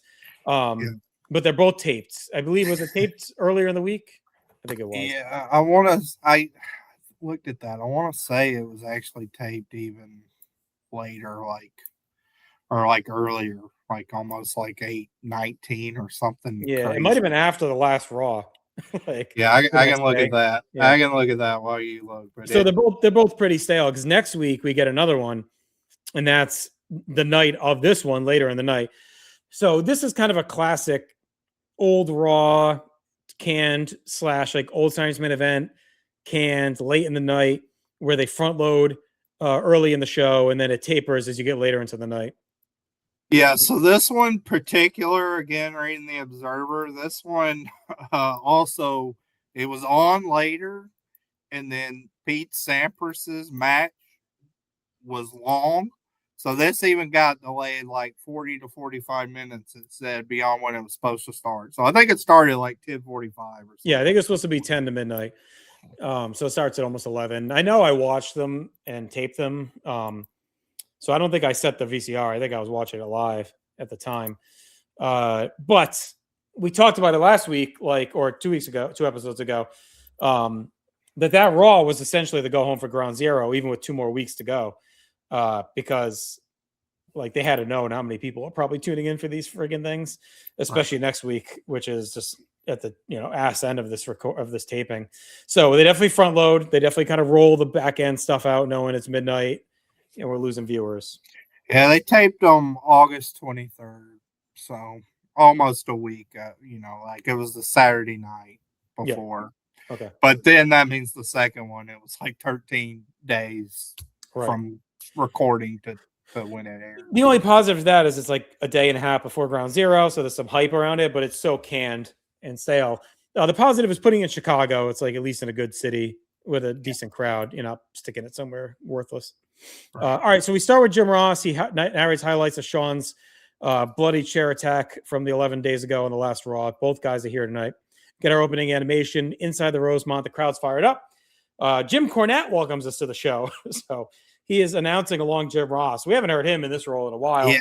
So I will give credit, like that. I like that they did a different opening, different music, and had some different graphics. It's kind of like a old school, like late night bar martini glass graphic. But they could have just punted in the set they use. They don't have the Titantron. They probably used just whatever their house show set was at that time. But it made it feel different at least. So I'll give them props. Yeah, then you just can Raw and throw it later. Now Cornette, on the other hand, I wasn't as fond of because while he was announcing on Shotgun Saturday night, it was a little jarring to hear him here in this capacity. And then, there was a lot less audience from Shotgun to Raw. Right. So it's like last time we saw him, it was that was when he was like brought in the Headhunters or whatever for that one random attack. So it's like this might be one of his last like mainstream appearances. I don't know what else he does. Oh no, he's back with the NWA soon. Yeah. So it's like, why is he? It just felt. It was probably just whoever was bumming around the fucking studio. Like I don't know. They didn't want to bring He's King in. Tux. It's like you dressed up for this. We'll get to him, but Well, wait to see next week's. It's even more random out of the bag. The martini glass was interesting. Like I don't know why they didn't just do Saturday's main event and just air it on Saturday. I guess maybe I don't know if tennis went long more on Saturday, but like or just call it the main event, which used to be a Friday night, and just give that old look to it. But they weren't into nostalgia quite yet. No. So that's fine. So Ross is in the ring, and he brings out Shawn Michaels, who has the busted chair from Raw. Very loud mixed reaction. Ross says Shawn's first referee gig has had some mixed reviews. And while he gets the benefit of the doubt for that chair shot at SummerSlam being an accident, there's no way that the attack on Raw was accidental, and many think he signed his own death certificate at Ground Zero. Shawn said 3 weeks ago he couldn't get Ross, McMahon, Sergeant Slaughter, or anyone to agree with him that what happened at SummerSlam was a mistake. But now they want to say it was, and we'll believe him because of what happened on Raw. After WWF has painted him into a corner in a situation we had no other choice but to be reactionary. There are guys in WWF that call themselves live wires or time bombs or bad attitudes in the real world, and that's him. The guy is a reactionary ticking time bomb that will lash out without thinking when put in a corner, and that's what happened last week. Undertaker and WWF kept pushing him over and over, and after he said not to, so what happened was you see on the chair, it may not be the reaction everyone wants, but it's a reaction. Now everyone believes he signed his own death warrant, but there's only one guy that decides what he does and doesn't do, and that's him. No one tells him what to do, and one thing he won't do at Ground Zero is lay down and die for The Undertaker. He admits he didn't want any of this to happen, but since he's the only guy with balls in the World Wrestling Federation, he'll go ahead and take whatever's coming to him. He and Taker have never crossed paths, but at Ground Zero, they'll lock up, and if Taker wants to bring him down, he'll bring Taker and everyone else down with him, because when Michaels goes down, he goes down in a blaze of fire. We had our usual Shawn is gay chants, and he stops and vows to go out there, and we get beeped, and we'll show them how gay he is. Michaels say he isn't one to go down at Ground Zero. He'll be the first person in history to make Undertaker rest in peace permanently. The first time was with a chair. This time he'll do it with a Mack truck. And at Ground Zero, he'll stand tall. Taker will be on his back, and he will be the outlaw of the WWF and dance on his corpse. Shawn then tells a female fan to come in the ring, and he's going to show the fans just how gay he is. He hoists her over the barricade and kisses her and then leaves. Fantastic Shawn Michaels promo. He's on an absolute heater. He has reawoken his career and his trajectory as a star. A guy that felt like he was flailing, felt like he may be burned out or burning out earlier in the year. like maybe that 96 run just toasted him and he'd never be the same. And he has just been on fire since SummerSlam.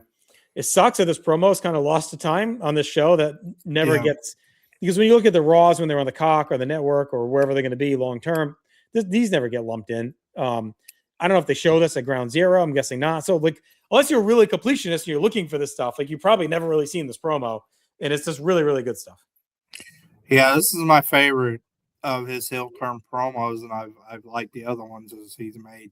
He's been star of the night, I think, a couple times since SummerSlam. And this one, I think he reached like the perfect mix of just being a prick, but also, you know, with that chair shot, showed that he could be, you know, violent too, and kind of showed that edge. And I think that was, I think that's very important from a heel persona, especially in WWF kind of landscape with some of their traditional heels. And you saw it like with Rude in '89, like that he had to show some viciousness. He couldn't just be like, you know, simply ravishing and kind of that flamboyant style to get the heel heat. And Sean does that here. Don't know what he said to the crowd when he got bleeped, but they were all over him. And Chicago never exactly was. Well, and Ryan Everett's here watching. He said he was at this. It was a very long taping. Ryan, if you remember what Sean said, let us know. Yeah.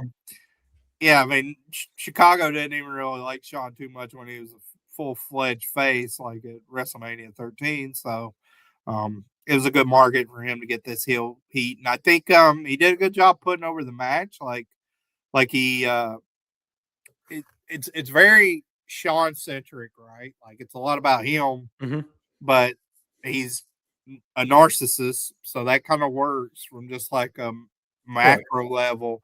But then I did think that it was smart how much he brought up that this is a one-on-one encounter the first time like that happened, because I think that's a good selling point that like these two stars in the WWF had never like faced off against each other. They kept harping on that. As they should. I think that was a good selling point. Yeah, as they should. I mean, it's a big first ever match that they've kind of walked into, and it's a big draw for the show, and they built the whole show around it. And Sean has more than carried his end of the bargain. Yeah, I think we'll get the Taker's promo later, but the way Sean presented that, I thought was much more successful than what Taker says. But we can get to that. All right, Ross and Cornette recap. They set up the night ahead. Cornette says it's late at night and the censors are in bed, so anything can happen. And in the spirit again of front loading this earlier in the night. In the spirit of front loading the show, we have our biggest match next. So obvious again, they knew like, all right, very unlikely people staying up till 12:30, 1 o'clock. We're gonna put the heavy stuff first. So we have Vader taking on Bret the Hitman Hart for the world title on the line. Vader's out with Paul Bearer, and it's good too. They put a world title match on. At least they tried. Like this could have been a pure punt, but they tried to do stuff on the show. And we get a big segment, you know, coming as well. So we get clips from Raw when Vader got into the scrap with Bret and snapped the Canadian flag. Bret's out next. He's got his belt. He's got the flag. Gets the mic and says he doesn't know how big tub of goo like Vader. Big tub of goo is the word. Yeah, when did that become like the 6-7 of 1997? Tub of goo. It's a very Bret like line to say. A lot of fat shaming going on between. It was. I'm telling you, D'Amato wrote both these shows. He said, how come a big tub of goo like Vader can just get a title shot, but he's going to kick his fat ass anyway. Vader's had it. He mows down Bret with the lariat. They get to pop. Vader follows a body block. Bret doesn't even have his jacket off yet. Vader's all over him. He snaps the flag in half, smacks Bret with it. Unloads some punches, knocks Bret to the floor, gets some more strikes, misses a charge, and bangs off the railing. Bret fires up, throws him to the stairs, shoves him back in the ring, gets to work to booze. Bret gets a back suplex, pegs an elbow. We got a break, including a Ground Zero ad. We come back. Vader's on top again, hammering at the champ. Bret slugs and kicks back at him as he walks in a boot. Vader lands another lariat, trades more punches with Bret before dropping him and getting 2 on a splash. Bret rolls outside, grabs a chair, but Vader crotches him in the middle of the rope. As he comes back in, Vader gets the chair as he holds it up. Owen and Bulldog come down for the save. The Harts beat down Vader. Bret hooks a ring post figure 4. Patriot makes the save, and that's that. So that's a pretty good match. It started hot, really tapered down the stretch. I think it makes sense to protect Vader with the face turn. It's good to see him at this level. Brett was really good as always, and the crowd was digging it. Pretty good post-match brawl, some extra heat for Ground Zero. So I went 2.5. Yeah, I ended up going 2.5 too. I think this got suffered a little bit for me in watching it right after Savage and Luger for me, because I thought Savage from a brawling standpoint was more energetic than either of these guys here. But the brawl on the outside was okay. And then the inside was fine. And then you got the predictable kind of schmozz finish with everybody coming in. It does leave a lot open-ended, I would say, for really Ground Zero, but after Ground Zero, because it's almost like, like, all right, Vader didn't get beat definitively here at all. So it doesn't feel like the Patriots going to win, which I don't think he thought that either, but Right. It's like, all right, now we got like his next challenger after the Patriots, still like unfinished business. And they kind of do a few things with that, like Patriots saying like, I'm no ally, but right. I'll be curious, like, if the observers, as we get to Bad Blood, like what they say the match was supposed to be, because it goes in a kind of different direction than what you would think. Yeah. But I wonder if Vader was supposed to get that match. Were they going to do a 4-way maybe, or like a 3-way? Like, I wonder what it was supposed to be, or is it always going to be the tag and that's it? So we'll see as we get there. I think this shows like this show for the observer is weird because this kind of shows like their release schedule up against Dave's pup, because he basically had like the results only, like he usually adds like his report or whatever. And this was just like, here's what the results were. So I did read the torch of this, and I mean, wait. So there was some interesting stuff, but yeah, it was just interesting. Like that shows how much kind of these shows were punted from like a mainstream like eyes, because even somebody like Dave, like he may have been up against like the deadline, but right. It's just weird. It's like there's this gap here where we had the last Monday Night Raw and then it's Ground Zero. Yeah. Yeah, and it's been standard operating procedure for them in the Raw era. I mean, it's usually been, the 2 weeks after SummerSlam, I've never had a Raw ever. Like 93, they're off and they come back with the Steiners-Quebecers thing. 94, they're off and they come back after that. Is that the Sean Razor? I think having SummerSlam up early, because you were used to like SummerSlam 2 weeks off. They're old school, like in the 80s, like with after Mania, they were off like a month or whatever. And now it's like, all right, SummerSlam, you get the US Open stuff. So they're kind of 95, we had the break and then they come back with the new look. 96, so I feel like they didn't miss, like, because they have the one after with the Taker getting carried out, so maybe there was earlier. And we talked about like how bad the build to Mind Games was. That was like that was notoriously terrible built show. So. Yeah. So all right, Ross hops up and talks to Patriot. Says he has no relationship with Vader, but he won't watch a man be triple teamed, and he vows to take home the belt. And I think part of that was like this soft turning Vader. So I think it's still like Vader's kind of still a heel, and that's why Patriot's not his buddy. Yeah, which I do like from one degree that like. I mean, I don't know when Vader became this big patriot, no pun intended, but it made sense that like now they're not like best friends. So that was good. And I've liked Patriot. Like I think he's actually been a pretty good addition to the card. Like he's such a Patriot stan. I don't know. He's fine. He cuts a decent promo. He's fine in the ring. Like I'm not saying he should main event, but like I think they've needed mid card like solidifying, and he's fine in that role as like an upper mid card. I don't know. I felt like you could have built up anybody and almost got maybe like I don't know. Like don't worry, he'll be gone soon. I know, but like if they took Flash Funk serious and he comes out and gives like a turnaround promo and starts beating people, like I would be more interested in that than that was never happening. Well, okay, but Patriot, I mean, that came out of left field. When he ever had a push, he's been. I mean, it's only because of the angle. If he wasn't in that gimmick, there's no chance. Yeah, no, I know. They saw the angle and Ross like, I call the Patriot. Yeah. Kevin Kelly plugs the hotline with an update. Rumors of a Pillman Marlena affair may have been confirmed. Is it legit? Yeah. Sunny heads out of Pop, sits at the announce table, says she'll be doing locker room interviews tonight.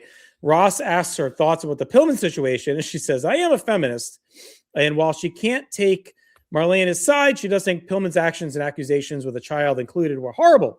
She says maybe another time she would have said he did a good job because they do have their moments. But doing it with Dakota involved was wrong. And we'll see where the Pillman Marlena stuff goes. I really think they missed the boat not putting Sunny with Pillman in the Hearts. Like, she's kind of always been a little Brett leaning. Yeah, maybe it's too real with the Sunny days, and maybe Brett was like, I don't want her like with me at all on screen.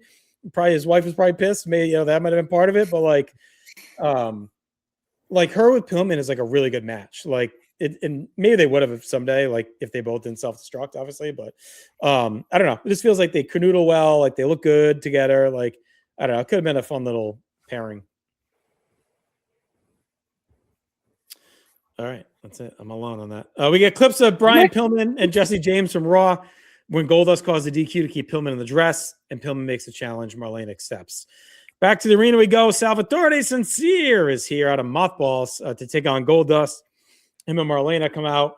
Ross runs down the Ground Zero stipulations. Cornette makes a weird joke about eating children. Like, I don't know what the fuck he was talking about. Yeah. Really weird. Sal slaps Goldust and then backs off, sticks a thumb in the eye. Goldust turns the tide, hammers away in the corner, plants a kiss on Sal. Goldust hits a clothesline, goes out. He canoodles with Marlena. Sal catches him on the way back, clubs away. Sal kicks him in the head for 2, chokes and bites. Goldust jabs free as Cornette says he would have an 85% fee to manage Salvatore Sincere. Goldust, what a burial. Goldust catches Sal with a bulldog and finishes with a curtain call. Pillman's in the upper deck. He says it won't be long before Marlena gets to spend 30 days and 30 long nights with a real man. And he wants to know how his love child is doing. Pillman says Goldust is going to find out the hard way that the loose cannon doesn't shoot blanks. Goldust comes charging through the crowd, but Pillman is long gone. Not much here. I guess a little bit more energy than usual for a Goldust match. Sincere is competent. Star and a quarter, though. This is we're starting to, we started well, hot. Now we're going off the cliff here as we dip into the night. Yeah, I thought this was bad. I don't know why we needed to drag out Sal Sincere. I don't know why he got as much offense even in this 3-minute match as he did on Goldust.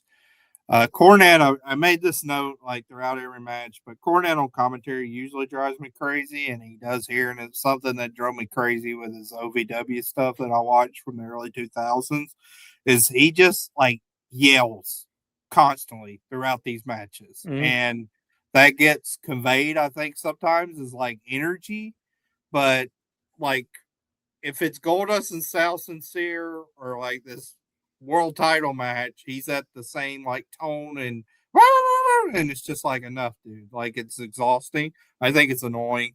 I hated that in the OVW stuff, and I did not like him at all here on this show. He does say like when Goldust wins, they point to Marlena and her you can see her nipples through her shirt, and he says Marlena's excited for Goldust's victory here. So that was, I guess, a little amusing. But yeah, I mean, overall, because the whole hook with Pillman that we've seen is like him in a dress, and I know they said like only when he wrestles, but here he's just like in the crowd doing his Randy Savage impersonation, and he's not wearing brother, Booker Man, brother. He's not in a dress, so this really felt like, all right, like we have the reveal that Dakota's the love child of Pillman, and we got the match and the stipulation for Ground Zero, and then we had 2 weeks left, so they're kind of just adding a little bit more, but wasn't really needed. So, all right. So the Everett has a good point too. He said they even teased Pillman and Sonny in Raw magazine as an item, which is true. So I don't know. Maybe they were planning at some point to do something, but all right. We have our Ground Zero ad presented by Stridex. Ross and Cornette chat about Steve Austin's status. It says if doctors have said if he comes back too soon, he could risk paralysis. And next week on Friday's main event, they hope to have a status update for Ground Zero and the tag title match. We got Ross's interview with Austin from Raw.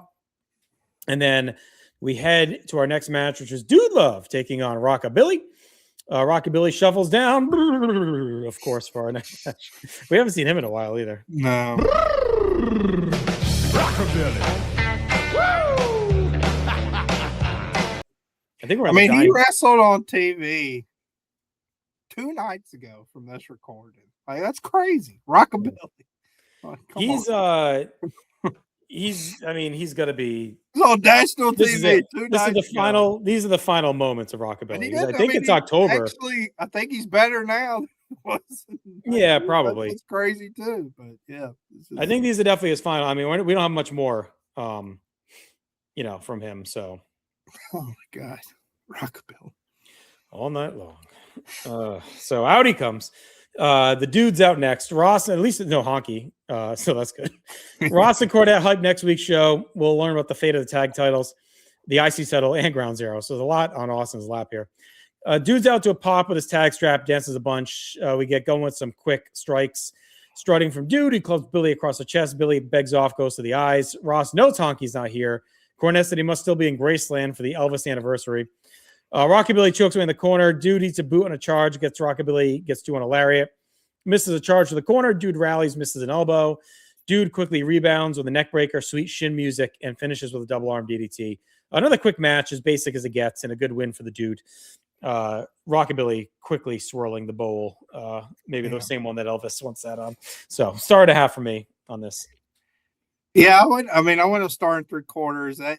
I do think, again, like in the previous match, Rockabilly probably got a little bit too much offense here.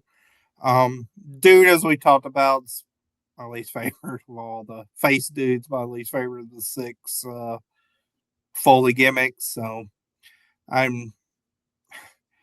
don't know. Like, he's getting a decent reaction, but I don't think the reaction's in some ways as good as they're kind of presenting to. Like when the dudettes always come out and make out with him and stuff, like Ross is always, oh, but the crowd's kind of like, okay. This is definitely like, I think they realized quick that face dude, like, wasn't it? Because they abort pretty fast out of this. Yeah. And I don't know if he would have lasted longer if Austin doesn't get hurt, but like we don't have face dude much longer. No, him teaming with Austin was the best stuff, but that was more just in how they worked in ring. Like the dude character, it's like it's kind of cute and a nice gimmick, but yeah, it wears out its welcome, I think, pretty fast. And I think it was always meant to be the summer of love, like that. Do that and then get out of it. And the next time we see him is much better, thankfully. Right.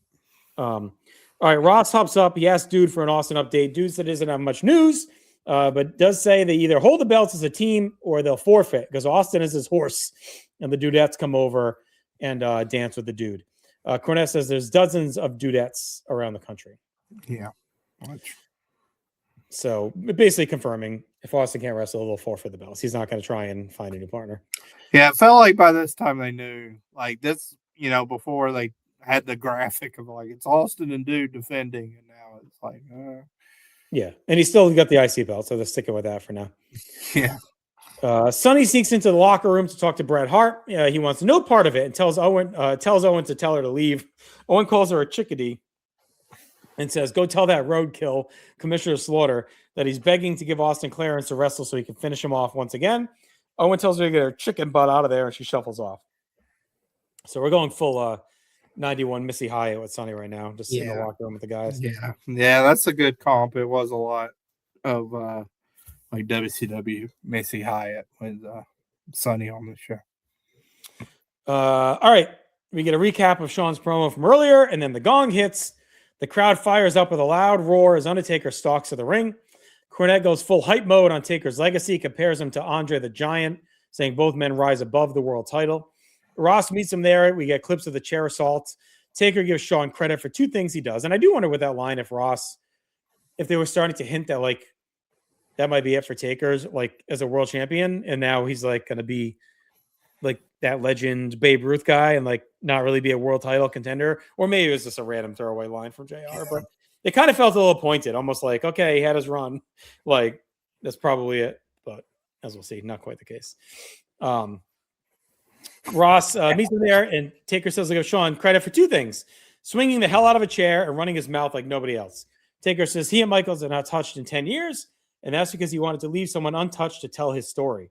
But now he went and ruined it, so he's laid down a sentence and condemns him to an eternity of hell.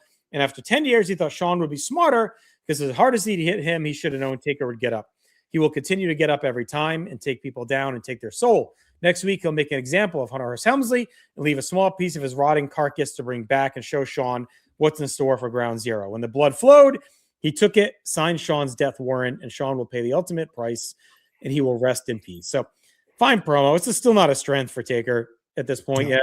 He's a bit all over the place. I hate, and it's not just these guys. They play so loose with the 10 years bullshit. Like, they do that with Shawn and Triple H in like 2002. It's like 10, like it's been like 5 years. It's like 10 years together. Like it's not been fucking 10 years in any realm. 6, like it's not even close. If it was 9, you'd be like, okay, but fall of 87, Undertaker's in WWF with Shawn Michaels, like not even fucking close. It's like another 3 years after that. So the crowd is vibing on it. Like Taker saying he left Shawn alone to tell his story was stupid. He should have just said, "You've never given me a reason." Yes, that drove me nuts when he said that because I was like, "What is he talking about?" Like he has a bio. He was the one to write. I mean, I think I understand what he means. Is like, there's one person left to tell the legend of the Undertaker or whatever, like to pass it down for generations. Like he's, Wyatt Earp or whatever, leaving the town. But yeah, the way he said it, he kind of fumbled over it, and it's just it's just tough with Taker, I think, right now in a long promo capacity because like now everybody's past him. Like Austin's way past him, Brett's way past him, Patriot, Shawn's way past him. We know Foley can get to that level, so it's like anybody that's touching the main event level is now past. Even Taker. Vader's at least on his level. Yeah, so he's struggling, especially Farouk, when you have even fucking Farouk Shawn. is better. You know what I mean? Like, yeah, when you have Shawn at the beginning cutting the promo and hitting the points, I just thought he did everything better than Taker. And Taker obviously is over, but there's like that vitriol for Shawn. Right. And Taker obviously is getting a good reaction, but he's not like Austin still. He's the top face, right? So yeah, and again, I just think Taker could have kept it, and it's taped. Like you could have tweaked this and tightened it up a little bit. Yeah, I just think all this about like leaving him alone and writing the story like that really just lost me. Like once he said that, it was tough to get back. So I thought this of the build to this match, this was my least favorite thing so far. I will say it's been a few weeks now and we haven't heard hardly much of anything about Kane. So they've kind of put that on the back burner for sure in the last couple of weeks. So yeah, I'm really curious, like why if they just kept delaying it for a reason. Like, did they think he just wasn't ready? Did they not have the concept ready? Did they want to? They had to have been planning for him to be at SummerSlam. You know what I mean? Like there was way too much hype and build around that. So like the original plan had to be, we're going to debut Kane at SummerSlam to cost Taker against Brett, I would think. And then they decided to turn Shawn heel and escalate it that way instead. Like that had to be the path there. And then they just delayed, they pushed, so they shut up about Kane because now suddenly they decided to hold off. That had to be the original concept, was that he would cost Taker at SummerSlam and debut. Yeah. Because I even think like from the Hell in a Cell and everything like that, you could have conceived Kane in that role. Yeah. Right. Yes. Yeah. You could have Taker Kane in the cell. All right. Doc pitches the Austin 316 skull shirt. Sable's modeling in the ring. Sable.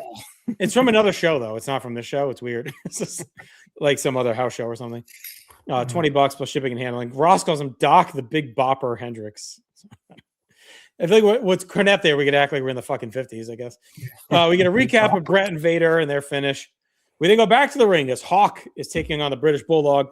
LOD's out to a pop. Bulldog Owen and the flags and the gold. LOD attacking the aisle. Hawk throws Bulldog in the ring. The bell sounds. Hawk pours it on as Owen takes a dive off the apron, but Animal catches him and slams him on the floor. That looked pretty good. Hawk snaps off a neck breaker for 2, sticks a big boot, takes him over the delayed vertical for 2. Bulldog goes low, gets a delayed vertical into a chin lock. The Godwins saunter down as Bulldog drops Hawk with a knee to the gut, slugs away.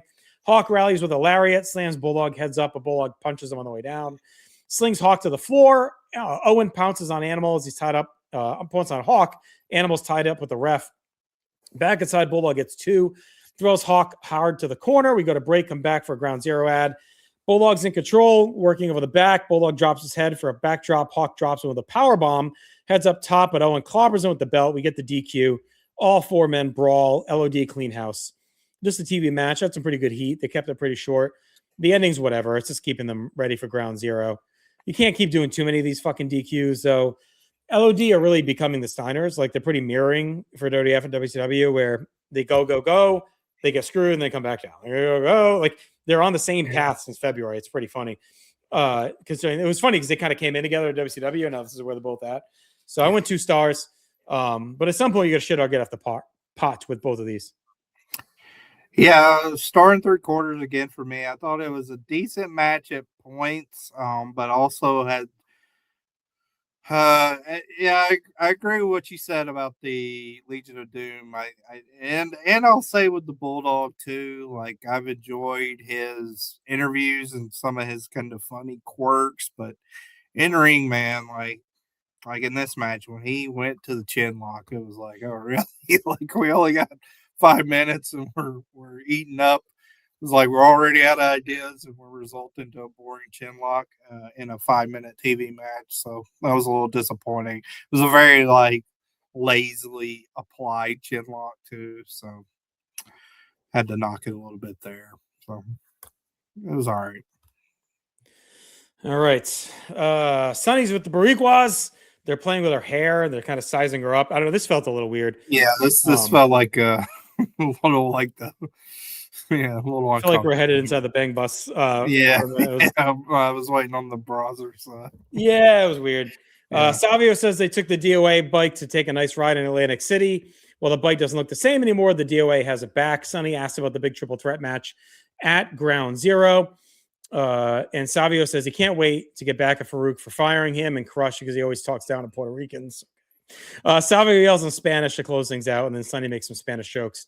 One of them lifts her dress. Like, I wonder if they did this to get over like the late night. Like, Cornette kind of hinted the censors may be asleep, so they kind of sex it up a little bit with them. But this felt like very weird. It was like the hair, the dress, like lifting the dress. This was off-putting, so not great. Everett says the surprising Taker and Shawn never had like a Coliseum match, even like in 92 or 93 or something. Which I agree. 92, I'd say, especially once he turned. Yeah, it's like you would have thought for sure. Yeah. And like it's not like they planned to wait. It's just happened to be. Yeah, like in that European tour they did in April of 92. Yeah. I would go see them. Yep. All right, nothing like 11:30, 11:45 on a Friday night. And we roll into the Gang Wars. A nice summer Friday, right toward the end, end of summer, right after Labor Day, going into Labor Day. This might even been Labor Day weekend. I don't know. Maybe. Probably was. I don't think the pay-per-view would have been. This is probably Labor Day weekend. I can look that up real quick. And if I recall, the NFL started on Labor Day weekend this year. Yeah, Labor Day in 1997. Confirm for me that Sunday. And I remember because we always had a Labor Day party every year. 49ers Jets. Glenn Foley throws for 400 yards. Garrison Hurst runs the kickback in overtime, or has a big run in overtime to win the game. And then Foley gets hurt and Vinny takes over. And then that's the year they go to the AFC Championship game. The 49ers and Jets, she said? Yeah, it should be week 1, I believe. Incorrect, sir. Our match is Farouk and Rocky Maivia taking on Crush and Chains. Farouk and Rocky head up. We see a parking garage brawl from last week. Ross says a vintage Ford Taurus was damaged in the process, which I think was a dig at supposed to be Cornette. It's car, I guess. After break, Chains and Crush come down on their hogs. Chains starts with a flurry of strikes. Rocky and quickly attacks Crush. He keeps pouring it on. Crush drops some legs. Misses a charge in the corner. Rocky jabs and attacks Farouk, who hammers away on Crush. Follows with a slam and a lariat. Crush gets an awkward pile driver for 2. Chains gets the tag. Farouk goes to the eye, slings him to the corner, tags Rocky. Chains fends him off. He slugs away. Rocky counters with an atomic drop and a float over DDT. Farouk tags in, hammers away into the obvious. Oh, please, no. And Chains electric chair. Crush comes in and cleans house. Farouk and Chains brawl to the floor. Crush gets a backbreaker. The Bariquas are out. Crush looks at them. That allows Rocky to knock him to the floor. Bariquas jump Crush for the DQ, and that brings out the rest of the nation and the DOA. We get a big brawl with all the refs and the officials as the crowd fires up. Dave Hetner gets laid out. Slaughter comes down and breaks things up. But what do you expect? I had a little pep thanks to the quick tags. But you had another weak finish. Just have Chains take a fucking pin. Like, I don't know what we're doing. Like, constant DQs here. The post-match brawl was fine. The wars roll on. Star and 3/4 for me. So you were 1 year off. It was 98. Was what you were thinking of. The Jets faced the 49ers. Oh, yeah. 98 to 99. I'm sorry. Yes. Yeah. This was the Seahawks they faced in week 1. This is Parcells' first year. Yeah, they won. They went 9-7. Yep. Yeah, they won on the field goal. John Hall, I believe, he was Parcells' secret weapon. I think they won on a field goal. 98-99 was the year they went to the AFC Championship. Yep. This match versus the Seahawks game, they killed it. It was like 41-3 match. You may be thinking I'm crazy on this match. The Disciples of Apocalypse versus Nation of Domination. I went 2.5 on this bad boy. Oh boy! I thought this was surprisingly very energetic. Cornetto commentary puts over Chains, which makes sense because he was always a big Brian Lee guy in Smoky Mountain. I actually like Chains a decent amount too as a worker. I think he's pretty historically underrated. And this may have been the most energy I've seen from Crush in forever, where he was does a little run and drop kick. He does a pile driver. It doesn't look good, but hey, at least he's trying. He does a suplex. I was like, wow, we're actually throwing up stuff and not just doing chin locks and the heart punch or whatever and being done with it. Rocky, I think, as we talked about, much needed on the heel side, acclimated himself perfectly in that area, was a good heel throughout this match. Farouk was solid too, does do the please no electric chair spot, of course. But yeah, I mean, and then overall with the brawl at the end, it's the same crap we've seen, right? But most of their brawls have been in the parking lot or backstage, so at least having a big one in the ring gave it a little bit of a different wrinkle. You had all the officials out there. So Dave Hebner gets slammed at one time. You got Slaughter waddling down to break it up. Briscoe's in the middle of it. So that at least was entertaining to see from a degree. So yeah, I actually Chad and Kevin Kelly, the Gang Wars marks. If it could just be Chains and Crush versus the Nation, I think that I'd be happy. Actually, if it was just Chains, get out Crush and Farouk. Chains versus Rocky. I would like to see a singles match between them two. Put them. I don't have high hopes for Savio versus Crush versus Farouk at Ground Zero. So, all right. Yeah. Well, Crush is angry about, or Savio's angry about Crush talking about Puerto Ricans. So of course. We got a Stridex triple action. Rocky might be beating Flash Funk on Superstars, including Ross calling Rocky's finisher the Hase. Yeah, I don't know what that was about. Maybe they were trying to figure out the name still before they got to rock bottom, but I mean, I don't know why they just call it Uranagi or whatever. They could have anything was. Did Hase used to do that move? Is that why they call it that? Hiroshi Hase does do the Uranagi. I guess that makes sense. Yeah, it's just random that they would call it here. All right. Interesting match next, late in the night, as we have Taka Michinoku taking on Jerry Lynn. I guess he's gone as Mr. JL now from WCW. Fresh off of WCW Pro. He was on he was pretty recently on, right? Yeah, I'll look and see when his actual last air date was, but it may have been the week before. Could have been one of those deals. Yeah, so he pops up here and he's in ECW pretty soon, right? Because he's there by the end of '97, I think. Yeah, this is I don't know what happened here. Whether this is a tryout or whatever, but this is a one-off. So he does this, and he taped a match for Shotgun Saturday night, the same night, and then he's at ECW on September 5th. Yeah, that's how he debuts, like, with Just Incredible, pretty much. Yeah, his last air date for WCW was on the July 12th, Saturday night, losing to Barbarian. So it's been about a month. So. I wonder if they were going to give him like a role in the cruiser division, and then ECW thought it was like a better offer to be able to wrestle or something. Yeah, not the cruiser, the lightweight division. I mean, for WWF, maybe they were going to use him. It's very weird that he has this one off, but yeah, maybe he just took the ECW. And then, I mean, yeah, because after this, he's in ECW to the end. Yeah, and then he comes back in like 01. Yeah, right, yeah. Then he goes to TNA, like right. So this will be the last time we see him, right, on this show, or yeah, because he doesn't come in until after. I think it's after Mania. Yeah, he's there, and then he stays for like a year, and then he goes to TNA pretty much when they start up. Yeah, that's kind of weird because you would think of him like from the Attitude Era. He's one of those guys, but yeah, like him and RVD, right? Like RVD's gone, which I don't think we ever. No, I don't think he pops up on anything anymore. In memoriam to him, but that's kind of the two big, I guess, guys that end up in WWE and pretty prominent. I mean, RVD obviously more than Lynn, but Lynn does come back. Yeah, Lynn wins the lightweight title and has a run in like 2001 or whatever. Yeah, a little run. Yeah. All right, Taka's in the ring. Out jogs Lynn. Cornette gives Lynn's background and resume. We get rolling with some chain work. Ross says Lynn just made the cut for the light heavyweight division. Cornette says a lot of guys are training down to qualify. Lynn hooks a head scissors. Ross talks about Taka's run to date. Lynn gets a side headlock, follows a big clothesline head scissor combo takeover to the outside.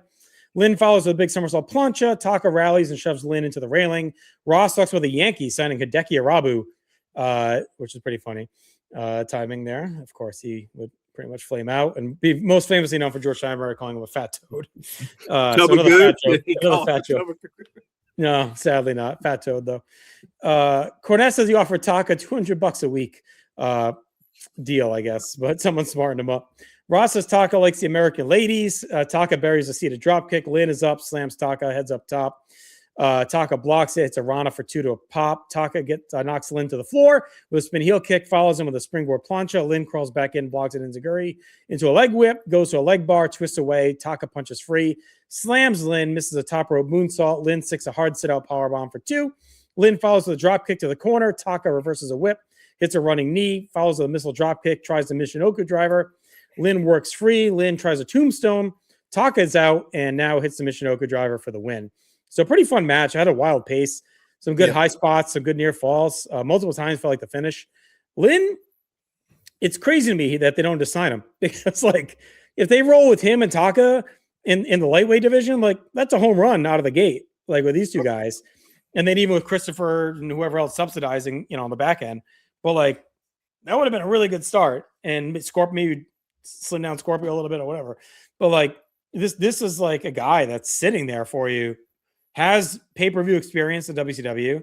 He's been around for a while. He was in Global, for fuck's sake. Like, he's a veteran. It's like some young guy. Like, it's an odd decision, which makes me think it was him thinking like he's not going to get much here, and ECW is a better path for him to rebuild. But anyway, good TV showcase for what they could have if they want it to be. So 2 3/4 to me. Again, just a forgotten match late in the night on this show out of nowhere. Yeah, I went 2 3/4 as well. I'm kind of, again, miffed how they didn't see this and go in that direction. These two had faced off at Michinoku Pro a few years earlier, so they were familiar with each other. But on one hand, it may have been Lynn that decided to go to ECW with a better offer, but also in the Observer from this week, they talk about how they're not going to bring in Sasuke again. So I don't know. I don't really know kind of what we do know what direction they had. Like, unfortunately, it was short-sighted, but I guess this like Christopher Putski bottom of the barrel stuff. Like, I don't see, because this match got over too. Like, I would say this got over pretty well with the crowd. Even better than some lucha matches are getting over on the WCW audience. And even in retrospect, like I vaguely remembered this match, but like this has a 6.4 on Cage Match, which equates to like 3.25. So I went 2 3/4. I think it's a very fun TV match and something that you'd have thought would have awoken them to say like, "Hey, let's focus." That's what makes me wonder if like I'm gonna have to find like a Lynn Shoot interview or something, but like it makes me feel like he took the opportunity with Heyman instead, just to like because he might have been tired of he just spent 2 years getting completely ignored and doing nothing. Yeah. So he might have been like, I'm not gonna fucking do this again. And he might have made some money in WCW and was like, fuck it. Like at least in ECW, I can go and wrestle and do more and rebuild my name. Like there's definitely a chance that was the case. And he was just like, I'm not gonna take a fucking 250 a night deal, to be buried in this fucking light heavyweight division. Yeah, I mean they hadn't. We know, like in '97, they weren't throwing out like huge. No, definitely not. I mean, yeah. ECW wasn't either, but it's not like it would. It might have been comparable for him. Yeah, he wasn't taking. I would guess a huge, significant pay cut if he went to ECW. All right, Sonny is with the Truth Commission. The Commandant thanks her and says he's here to showcase the focus and discipline of his warriors. They're all gaga for Sonny, so he snaps and tells them, "Eyes up! And the problem with America today is no discipline, and that everyone is more concerned with the pleasures of the flesh, and he will not let his men be swayed and distracted by trollops like Sonny." Great word there. I did like that he called Sonny a trollop. Yeah, Sonny's having a tough night. Commandant marches them off. This is a good I've complained a little bit, but I think you agree that like Sonny's been misused. We talked about her being a good option as an announcer. But I think this is good too if she's a focused backstage interviewer. Like she can be their answer to Gene, where she's just all over the show, talking to different people. Like she's sharp at that. She's funny, so it's like this is someone that should be on TV, not just like once a week. Like she's hot, she knows what she's doing, she can talk, like she's over. Like this is someone that you should be using all over the place. Like she should be showcased constantly. Yeah, I kind of like I got a little bit of a soft spot for the Commandant. He he hits his lines well and kind of, he's a pro. So, yeah, he's a pro. I thought this was a pretty funny, little segment. If you look at this as like a classic Saturday main event with the gimmick, the Oktoberfest or the, water park, or like this has those vibes. We get some comedy shit mixed in with some matches, some stuff happening. All right, final match of the night in true Saturday main event fashion. The Headbangers taking on Recon and Sniper. Might as well have rolled out the Bolsheviks. Late in the night, Commandant leads out the whole Truth Commission. Cornette hypes them up as major stars in the making. Commandant marches around. Ross calls him Colonel Clink. Recon and Mosh get things started with some back and forth. Mosh lands a kick, tags Thrasher. They get a double team elbow side slam for 2. Recon comes back with a leg lariat. Tag Sniper comes into some double team kicks in the corner. Recon clubs away. We get loud USA chants. Thrasher gets a crossbody block. We go for break. We get an ad for Stridex trading cards. We come back. Recon gets a power slam on Thrasher. Drops a leg for 2. Sniper tags in, lands a clothesline in the corner for a suplex for 2. Sniper's back in. He's a boot on a charge. Thrasher follows with a clothesline, tags Mosh. Mosh cleans house on both Truth Commission. 2 on an enziguri to Recon. Thrasher's back in. Sniper side up with the ref. The Headbanger set up the stage dive. The Interrogator crotches Thrasher. And Recon rolls up Mosh and hooks the tights for the win. Again, this moved along, similar to Nitro. We didn't get bogged down. I was glad it wasn't a fucking DQ, at least. That was welcome. Truth Commission get a big win. The Headbangers are scuffling. I went star and 3/4, and it's interesting to me because the Headbangers are in for like a pretty big turn of luck in a week. So I guess did they still not know yet that they were? I guess not. That was where they were going with this, because I don't know, because I was wondering there's no way they're jobbing to the fucking Truth Commission, at midnight on a Friday. Yeah, they've been a problem so far. So it seems like they maybe course correct soon, but I don't know. I want a 1.5. It was pretty forgettable. Recon had a couple good power moves, and then the finish was okay, I guess, with the Commandant distracting Kurgan or whatever. Main notes just based on the positioning of the Headbangers, because again, they've kind of been either PR energy guys for the company, but in ring they haven't really been seen as much of a threat at all this whole year. No. So that's why it's crazy where they go. It's weird. I don't. We'll talk about it at Ground Zero, I guess. I don't know why Legion of Doom isn't the choice. It makes no sense. Sonny's back out of the table. She says next week she plans to find Rick Rude for a chat, and then Cornette and Ross run down the card, and we get a music video to recap the action. Yeah, so Triple H versus Taker, I guess, is the big hook. Yeah, that's the big match. I don't know. It wasn't too inspiring to stay up late based on the rundown. Oh no, yeah, maybe Sonny. This one was kind of like whatever. The next week is a rough outing. Love that. And we get like there's one big segment next week in addition to that match. So okay. All right, match of the night. I went Taka and Lynn. Yep. Obviously the Sean promo. Yep. Sean MVP. Yep. Debuts was just Jerry Lynn. Yep. We got one Farouk, please no. No shots fired, and I went 4.5 out of 10 for this one. Yeah, I went 4.5 too. I mean, the Lynn Taka match is good, and then the Oten and Sean segment I really enjoyed. There was stuff that wasn't awful. Like I don't think anything was like all time bad here, but there was a lot of like just kind of all right, like a lot of shoulder shrugs. So. All right. So I think you safely probably could have forget most of this show except for the Sean promo. And if you watch that in the Brett match, you're probably good. Yeah. Like I said, I mean, I watched it because I was a 16-year-old that only watched wrestling at this point in his life. So that's all I was doing. All right, let's get to our combo. I would wager to guess this is the first time my eyes have ever seen this show. So. Oh yeah, I mean, I've probably seen it a few times just because pre-network and everything else, I go watching my Raw tapes over and over, and these were on there, so I've probably seen them more than most people. But I didn't have much memory of them. I probably haven't seen them in 20-something years. So I was like, yeah, because I even think like when I got my DVDs of like the Raw sets, like these were not included. So no, they're never like part of the run.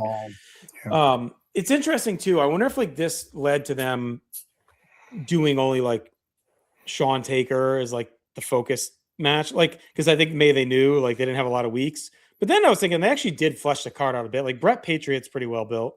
Pillman Goldust is very well built. Yeah, they've been talking about both of those underneath. Yeah. So you get those plus Taker Sean plus the tag, which was supposed to have Austin. Like that's actually a pretty good 4. Even the Gang Wars, like, so yeah, I guess it's been built okay. Yeah. All right, combo awards. Obviously Nitro wins. I had Benoit Jarrett for best match. That or Taka Lynn. I'm good with either, wherever you want to go with it. All right, let's give it to Taka Lynn. Okay. Yep. All right. So how do you want to split up moment and star? Well, I mean, I did like the Sean promo a whole lot, but I think the Horseman moment is the best. Yeah, and I think Arn for star. Actually. Okay. I think it has to be a sweep for him. It's a tough week to go against, but I know it's one of those. It is what it is. Well, and he's actually won 3 times before. It's a combo. So that makes sense. I mean, he's better commentary. We'll go Nitro. Yeah, I really did not like Cornette, and I did like most of Eric in the booth with Tony. So I thought this was tough. That was actually one of the tougher moments to me of the kind of shift in the presentation, is I feel like Ross and Lawler are kind of coming into their own and really becoming like that classical Ross Lawler team, and this felt like, and we're almost there. I mean, Vince has done it bad blood, so he's only got another month. This felt like a brief detour of that, but was not in favor. Yeah, it'll get more competitive. I mean, Vince has had his moments too, but it'll get more competitive going into Survivor Series, I think, overall. All right, Nitro obviously won the ratings. Well, yeah, I don't even know what the ratings, because the spreadsheet sure it wasn't much. Doesn't have it. The Nitro rating's huge; it's a 5. So that's they have that's their biggest rating until they run unopposed again, and then I mean they really don't hit 5 too much when they are head to head until like mid '98 when everything was popping off. So and then who knows? I mean, if this got over 1.5, I'd be fucking shocked. Buried in the night. So especially since it didn't start on time either. Like the people. Yeah, that's just brutal. I mean, that's brutal. We talked about it before, but that is brutal, because at least this the product's gaining momentum. Like it's really ridiculous. I know it's live sports, so you can't really prevent it, but like I don't know. To me it's a bad look for like this to be on at 10:45 starting. It's kind of ridiculous. So All right, let's get our Chad Campbell. That match shocked of the week. What was the worst? I'm going to give it to the Saturday night's main event Memorial Truth Commission versus Headbangers. Yeah, I think I'm gonna give it to them.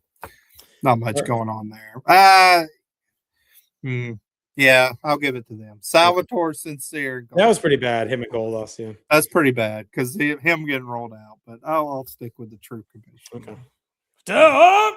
All right, that'll be it. I want to thank everyone who popped in to watch. Everett, Grooney, Ish, Jenny. I think Ryan Gray was here for a short time. So I want to thank all of them for popping in. Much appreciated. And it's always cool to have the patrons checking us out. So check out our free Patreon, and you too can watch us record live and weigh in with your comments. We'll be back in a couple weeks, Chad, with another Friday night's main event. That'll be the official go home to Ground Zero.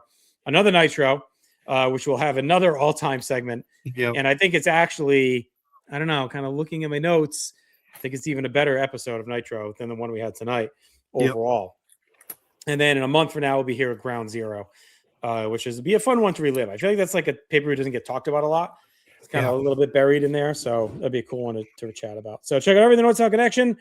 WrestleMania season's here, like we said. If you have any ideas for lists or tier rankings or countdowns, let us know as we head through WrestleMania season. Till then, smell the napalm. We got Commissioner Slaughter. We get the Commandant. The military's taking over. Talk to you later.